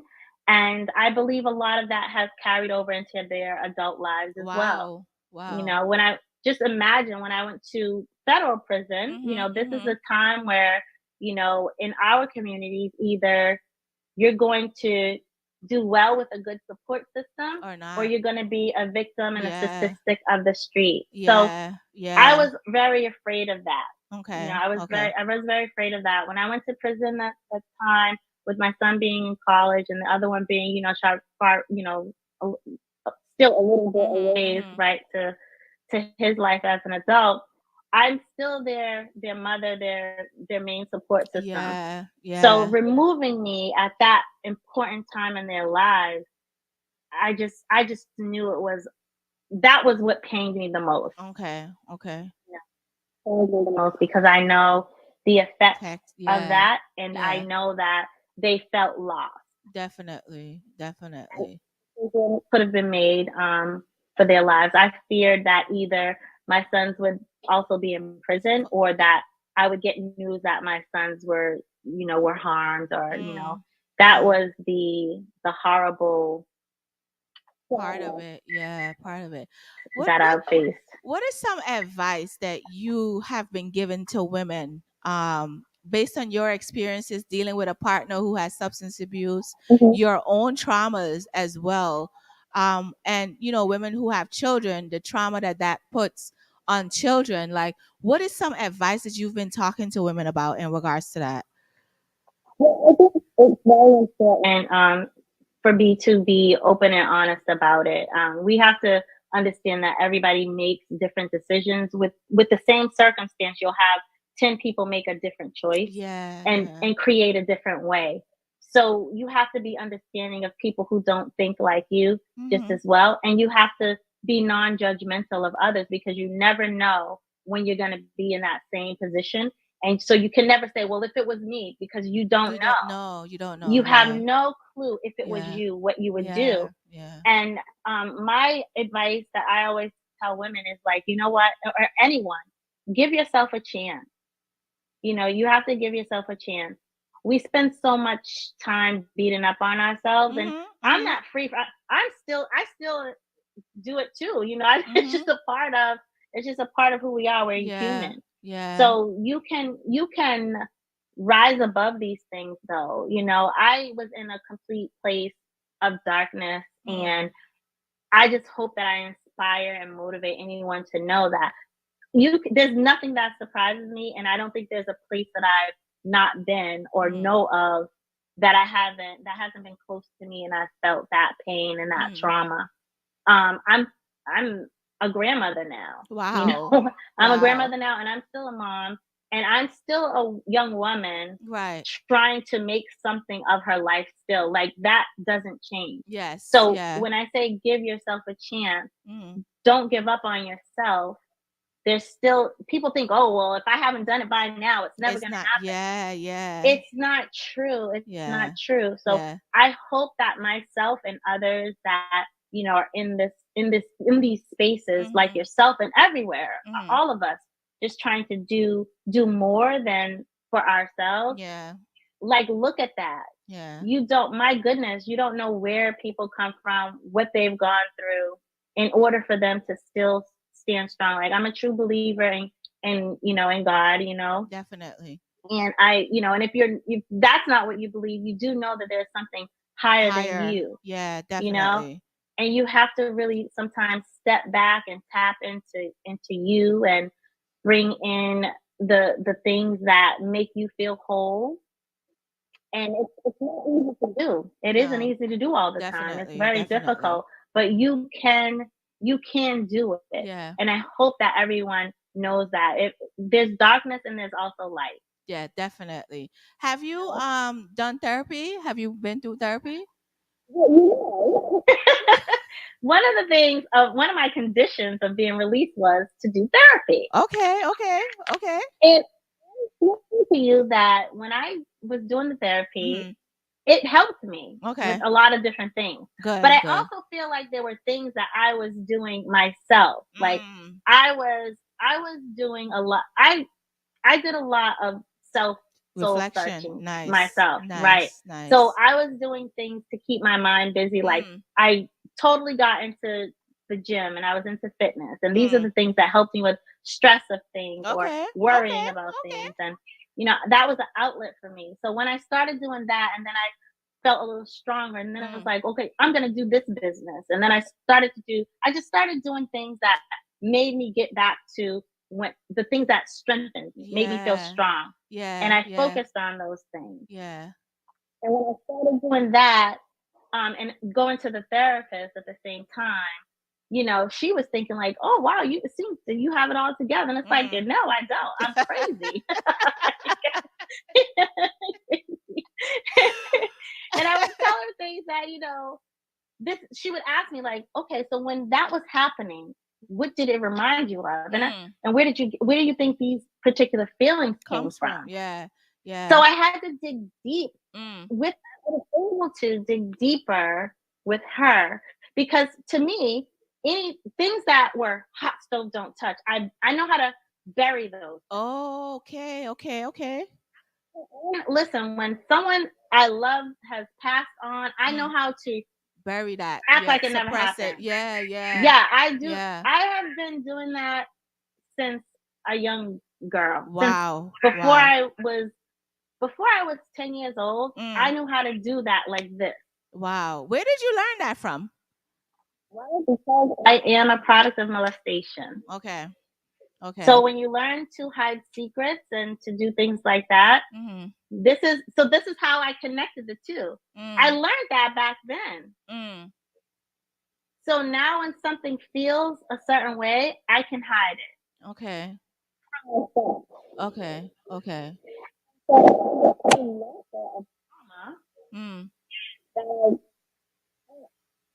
She was saying when I was talking to her about them, I didn't even remember. Wow. Now I remember because I had locked it so far away. Yeah. Yeah. So, there's a lot of things that I'm happy that, she was able to point me into that direction because in order to move forward, you have to dig all of clean that up the past. Yeah. So there's a lot. And I mean, I'm not totally clear of things. True. Actually not. There's a lot of work, and I just think for your whole entire life, you're going to be a work in progress, and you're always going to have to, go back and rethink things. It's the I'm gonna give you credit for even going and finding those answers and dealing with some of that childhood trauma, the molestation and those things that you had to deal with, because there's not a lot of people who deal with that and they become adults who do all kinds of things. So for you, I believe that the path that you took was your path to dealing with all of that trauma that you've had to deal with, and not knowing how to even come out of all of that trauma. So everything that you were doing, now I'm getting an understanding of you were trying to suppress that trauma while trying to get it out too, but just didn't know how. Absolutely right. That's exactly what I was doing. And I would have never realized that had I not gone to therapy. Yeah. So it gives you it gives you an answer for everything. Like when people say, well, didn't you not know you were going to go to jail? You was taking checks and you was putting on your own bank account. Nobody thinks about that when you're doing something. No, that does not cross. If you only know, I know how to put that right in my little locker trauma and close that thing up. And I'll never remember this again until I'm standing in front of the judge, And that's exactly what happens. I just went through it like nothing happened. Yeah. It's not like people knew what I was doing. No one knew what I was doing. Right. And again, like I said, I have to go back to even before I knew that's what was going on with myself and realize that. Yeah. It's like that meme that goes around that God just give me one scam, just one time. Let me just get away with just it. one time. just one time. And I promise I won't do it again. But then it becomes addictive, right? Because you got away with it. And then it's like, oh my gosh, if I could do this and get away, let me continue to do it. Who gonna know? Ain't nobody gonna know. Listen, I'm so smart, but I'm just doing the dumbest thing. I'm so smart, but this is going to my own bank account. Like you see, if I didn't talk to myself and make it feel like that was okay, I would have knew I was dumb from the first day. I would have known that the first day. But again, we do whatever we need to do to be able to do what we want to do, whether we know it's good or whether we know that it's bad. So in this whole process, also you wrote a book, I'm not at that because I've had this interview sitting here this whole time. All I had to do was type in your name today, and the interview is still here. And when I read the book, like it literally brought me to tears. because we've all had our own traumas in our lives, and seeing you put it from pen to paper. What made you decide to write your book? What made you decide to do it? Everything happens for a reason and in good timing, right? Just like this interview, right? Yeah, This is we know that this is true. When I decided to write the book, I really the reason that I said to myself that I needed to do that was because I had done the show and I didn't want there to be like nothing, just the show. Like no one knows who I am from just that. So I needed to have another marketing tool, right? But what that marketing tool turned into was actually another form of therapy. Because again, going to those things, I had to revisit some stuff that I wouldn't do had I not gone through that process. So it was very, it was very therapeutic for me, and it helped me to again prepare for anything that would come after. Because when I did the show, I wasn't ready to talk about these things, and even in doing the show, like I got attitudes with them, and like, why are we asking me this question? What it wasn't like it wasn't that I thought, oh, there's an opportunity to do a show and I want to be on a show. I didn't want to be on a show that looks at me in the light of a criminal. I wanted to be the music mogul. That's what I want to be on BET for. I'm not no gangster crime. What is this? Yeah. The title alone says a lot. It says a lot. The opportunity when it came, it was, I have been working when I came home from federal prison. I got a job at first of all, 100 doors closed in my face, obviously, right? But again, I started using working out as a method of, stress reliever. And I'm like, maybe I should just work at the gym because I'm there all the time. I'm working out 3-4 times a day. There's something I can do. I'll start off somewhere and move my way up, right? So I started off at this health spa facility, Women's Place, and I started off as the front desk coordinator. Okay. And then by the time I left, I was there for 5 years, and by the time I left, I was the assistant general manager. Oh, nice. So I continue to do the same things that we do when we go and climb in the corporate ladder, right? And I remember after being there for a couple of years, like, oh my God, at my desk, like, God, please, this can't be it. This can't be it. This can't be it. I'm telling you, if I see one more naked lady come out here out of the sauna, I'm gonna lose it. So it was more so like, God, if this is what I'm supposed to be doing, if this is it, I will accept it. But if there is something more, please. Yeah. But if this is my punishment, and this is what it is, I'll take it. I'll be here, and I'll just work my way up. And now I don't know, maybe open my own gym or something. Yeah. And not too long after I had that that talk with God about this, was it that I got a phone call from a family friend of ours. She worked at BET since high school. She's gone to become one of the producers there. And she called and said, they're working on this the show. She didn't say the name of the show at first. Okay. She said, they're working on a show about women in crime. Okay. And she's like, because people that know me know this. And obviously people that don't know me would know this now. Like, I'm all for, hey, nothing's wrong back here. I have a white picket fence. This is a pretty picture over here. So don't come over here trying to make us look crazy, right? So she knows that I'm like, I don't put my business out there, but your business is out there. This is public record. Yeah, definitely, definitely. You were in the newspaper, all these different things. But yeah, you would know that if you're here from Boston, you would know, right? So I thought about it a little bit, and it was kind of like, oh, God is playing games with me. You want me to go on a show as like, that's like wearing a scarlet letter, like, but you ask and then you're doubting. Yeah. Exactly. You know what? It's one of those things where you say, okay, this isn't coming from him. It's coming from somewhere else, right?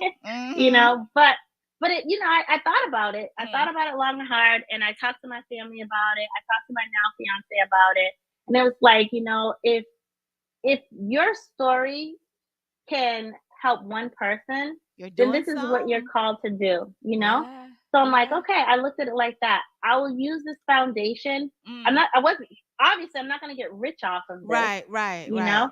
I'm not gonna get rich off of this. I'm not looking to be a celebrity because I'm not an actress. This is actually your life. true. Yeah. My actual true life, Yeah. you know? People are going to give harsh judgment and say harsh words, just as well as there may be some people who are you know, who are feel thank you about it, you know? And those are the people that I would focus on, not anyone to tear me down, because everyone has something, not just, you know, not everybody. You know, life is fair in the sense that there's not one person who hasn't been through something in life that was a hard time. So I just looked at it in that sense, to focus on it in that way. That way, yeah.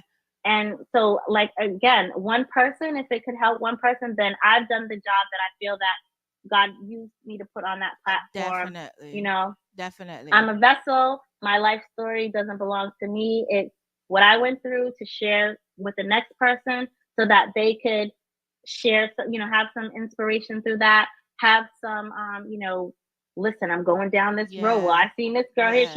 Let me turn the other way, you know? Yeah. And that's exactly what I use it for. So the foundation that BT gave me to be able to do that on, from that I've created a book. From that I've created a nonprofit organization in which I help those that are, you know, have gone through and are going through the same thing that I am. I recently spoke at Harvard University, another college. So, like, how can I go back? How can you go back, right? People, I know these people like, close the ombudsman's office. This girl cannot come in here. But I never thought that I would be a person who would ever walk back into a prestigious school, not just a prestigious school, you know, because I worked at, you know, Ivy League schools, but this is Harvard University. And then and they asked me to come there to speak, not just by myself, but along with Meek Mill and his Reform Alliance organization and Wallow. And so to be, you know, to see that come full circle, it's like, wow, you know, I'm just following the path instead of trying to make my own way. And in doing that, I've been very successful at it. And I'm not saying success is equals to any dollar amount, because that's not what it means for me. Very true. Very true. Money is, you know, if you had it before, I mean, it comes and it goes. It comes and it goes. Yeah. It comes and it goes. But the biggest thing is to be able to accomplish something, to set some goals, to see them happen, to have my family and friends be proud of me, to inspire others, and to show them that no matter how far down in the dark that you've been, that you can get up so powerful and move forward. And that's what I've been doing. Move forward. I absolutely love it. Love it. That you are, although you took this path to get here, like I said earlier, this was God working with you. You could have followed, or you could have went and end up back in the same position, and even worse. But you decided that, you know what? Yes, this happened. Yes, I did it. Yes, I did it. I did it. I did it. I did it. You've admitted to yourself that you did it, and you've learned from that experience and said, you know what? Let me teach other girls and young men what not to do. So your story is not one that it's like, oh, well, she did it and she just, you know, she's just sitting around. You are out here enlightening other people, other young people, about the dangers of doing certain things. So I want to give you kudos for that, because when I saw your story, I was like, like I said, I watch these things all the time, and my mouth was just like, oh my God. And then when I saw the success at the end of it, what I love about it is that while you're telling your story and the horrible things that people think you did, they then provide your success after you've done doing all of these things, just like you said, so that you could show other people, like, look, This is not your entire life. This is just a part of it all. Yeah, absolutely. Absolutely. It's not the end. It's not the end. It's not As the long end. as you can wake up the next day, you have another choice. You have another chance. You can make another choice this day. Like if you whatever you are today, if tomorrow you want to be something different, do it. Be something different. You can do it. Do it. Mhm. Are you getting Absolutely. any grants or anything through your nonprofit? No, I haven't yet. So I'm waiting to be 503c. So I haven't gotten that yet.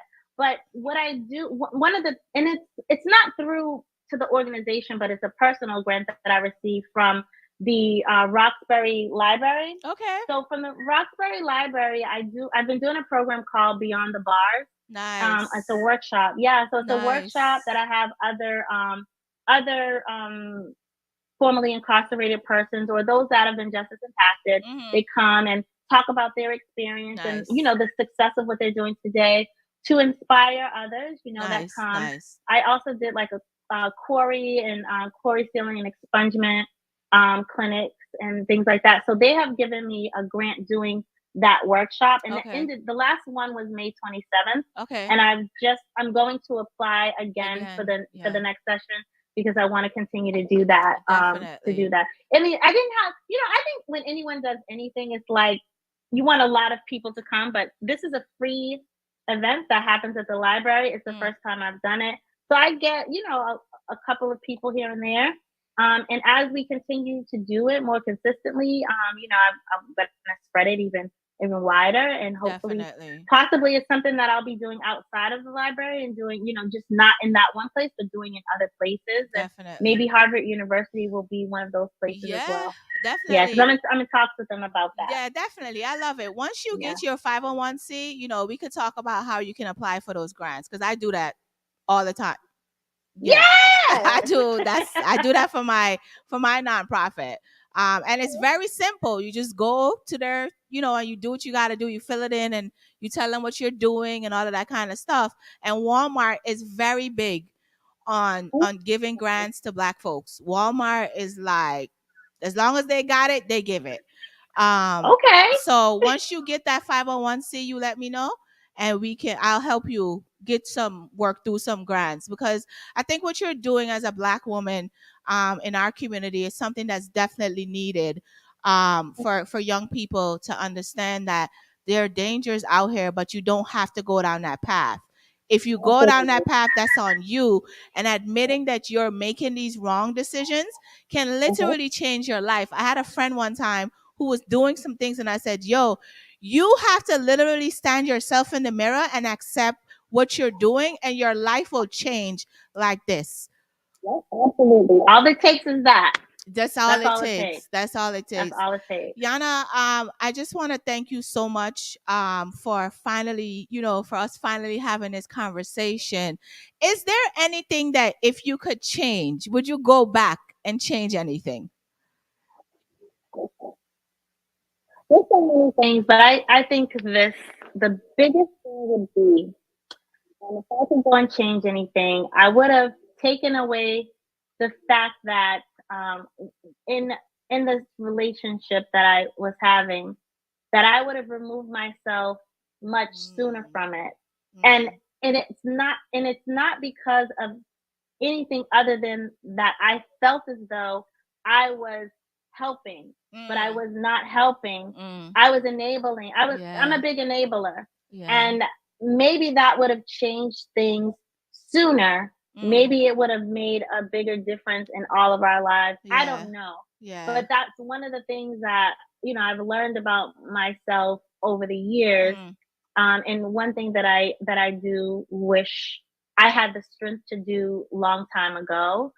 But again, the journey is the journey, and the path is the path. And so today I could say that there's a lot of things that have changed in my life.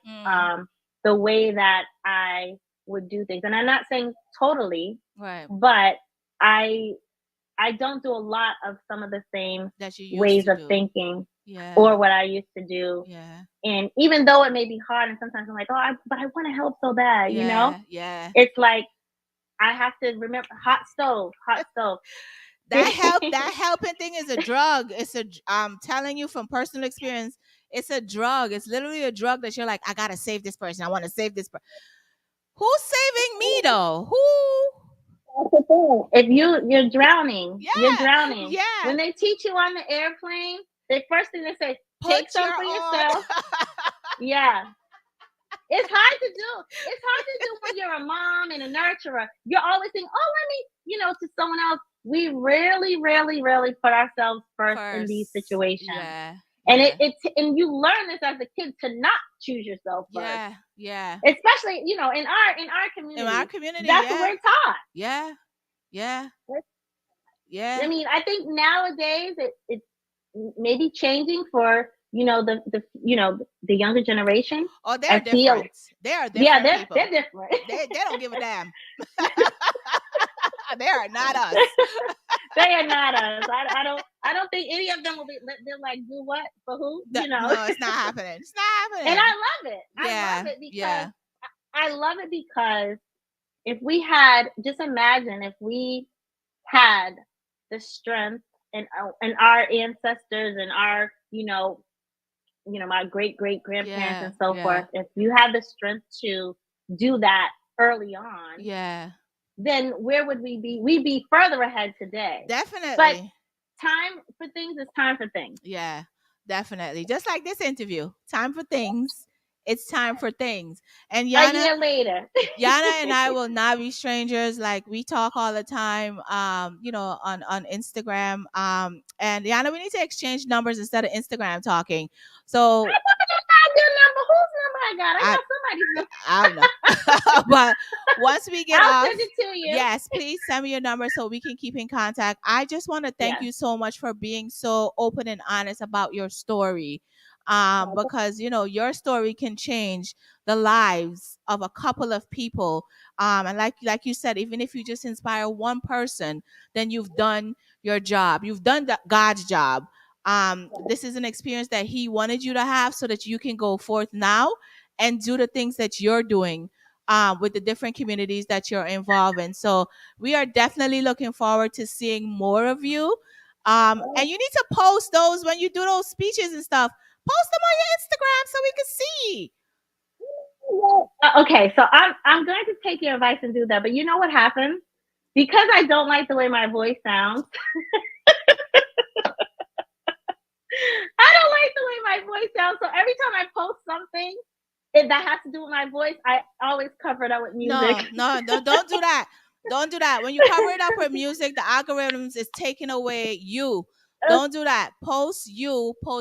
This is you. You have something to say, so you post your voice and let people hear what it is that you're doing out here. But I want to thank you. To you this time. Yes, please. I want to thank you so much for being here tonight. I truly appreciate you. I admire you as a woman.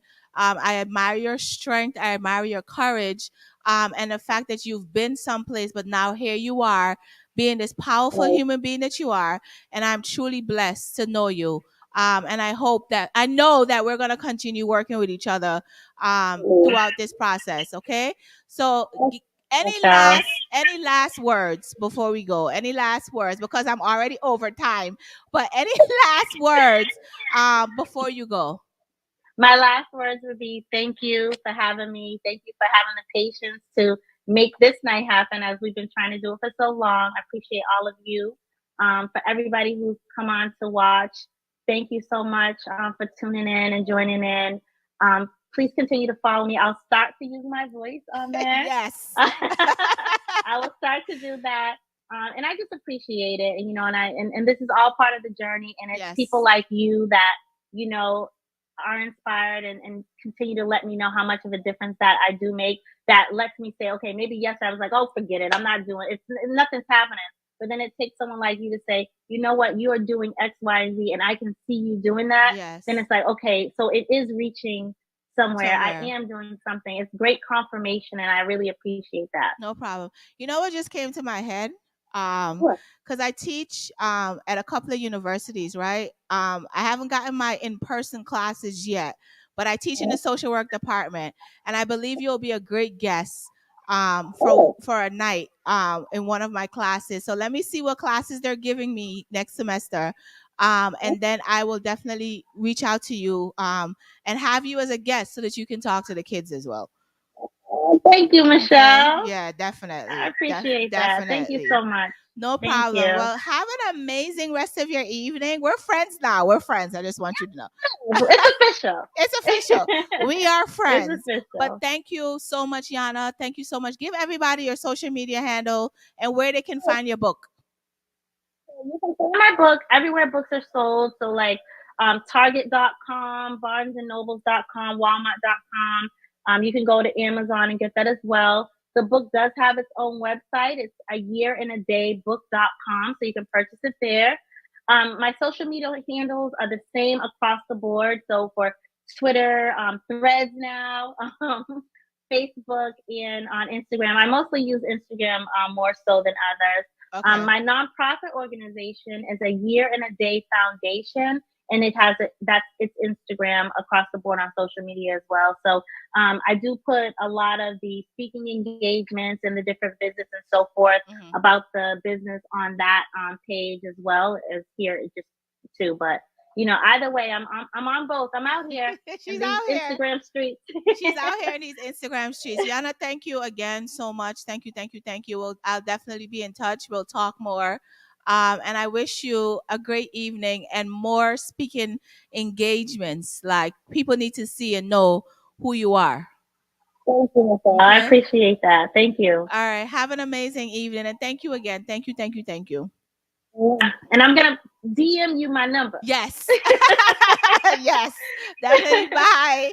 Bye. Goodbye, everyone. Thank you. Gwtf Michelle G. Oh my goodness. Around here I do artist interviews and all of those things, but once in a while it's good to have conversations with someone who's not an artist. I just saw Sugar on the live. Sugar, we're gonna have to reschedule because you're late. I was on time, Sugar. You're late. So we're gonna reschedule Sugar interview. I gotta talk to her about what day she's available. Gwtf Michelle G. I'm definitely out the building. So I will see you guys next week. I think I'm here next week. I think I am. But if I'm not, this entire show was recorded and will be played back on all of the radio stations that I am on. Gwtf.net, Blaze Radio, Mighty Mix, Majestic, Coffee, Metric, YouTube, Facebook, Instagram, Roku TV, Apple, all the place. What is that? Tune in, all the place we are. Thank you guys for tuning in. Before I go, I wanted to play this song. And I'm going to apologize to everybody because I love this song, but this song got a lot of words in it. But I wanted to end the show tonight because I made a promise to Miss Lola that I am going to play. Miss Lola Smiles. I made a promise that I'm playing this song tonight. So I'm playing it. Big it up. Lola in a body rider. Ever sweat. Y'all need no apple cider. Have it like that. Cock it up. Funny bike back. Him a tell me say him love it how me slap it like that. Me pussy sweet. Cocky coulda look cool if he fight back. Come scoring and me go like a bad striker. Y'all clean the amount of traffic I block. Some y'all want catch up to me lyrics. Them a band pirate. A fly round pan cocky. Them a cocky pilot. Fly round pan cocky. You fi stop the pilot. Stop it pilot. Fly round pan cocky. You fi stop it pilot. Gwtf Michelle G. This is Lola Smiles. This song is called Stop It. Me kept me pride, no any dick can take me stripes. Glad I tell a bitch bye-bye when she a try. Me a the rhythm gladiator, lyrics building like my paper runner. Drums are run a hater, them a skirmish at some traitors. Well, anything you see me in a me pay for. One go ask Google, run the data. Dirty girl, them a cocky pilot. Stop it pilot. Fly round pan cocky. I wanna just Lola! I'm fruits ripe. When I want good, I want to just come on, Lola. Let's go, Lola. Big it up. Lola in a body rider. Ever sweat. Y'all need no apple cider. cider. Have it like that. Cocky top, honey bite back. Them a tell me say him love it, how me slap it like that. Me pussy sweet. Cocky coulda look cool if he fight back. Come scoring and me go like a bad striker. Girl clean the amount of traffic I block. Some girl want catch up to me lyrics. Them a band pirate. A fly round pan cocky. Them a cocky pilot. Fly round pan cocky. You fi stop it pilot. Stop it pilot. Fly round pan cocky. You fi stop it pilot. You know see me excellent. Some girl a pestilence. Some pesticide. Me a coach it for exercise. You man a say me sexy like no look on him. Me kept me pride. No any dick can't take me stripes. Glad I tell a bitch bye bye when she a try. Me a the rhythm gladiator. Lyrics building like me paper runner. Drums are run a hater. Them a skirmish and some traitors. Well anything you see me in a me pay for. One go ask Google run the data. Drop the girl. Them a cocky pilot. Stop it pilot. Fly round pan cocky. Lola will be on Get With The Fix August 30th. Okay, Lola will be live on Get With The Fix August 30th. Yo, Lola, yo, you're back for days. I don't care what nobody say. I'm not apologizing about this song. There's no other way to play this song. Cocky, you a cocky pilot. Fly round pan cocky. You fi stop it pilot. Stop it pilot. Fly round pan cocky. You fi stop it pilot. I'm out the building, guys. Good night. You man a say me sexy like no look on them. Me kept me pride. No any dick can't take me stripes. Glad I tell a bitch bye bye when she a try. Me a the rhythm gladiator. Lyrics building like me paper runner. Drums are run a hater. Them a skirmish and some traitors. Well anything you see me in a me pay for. One go ask Google run the data. Drop the girl. Them a cocky pilot. Stop it pilot. Fly round pan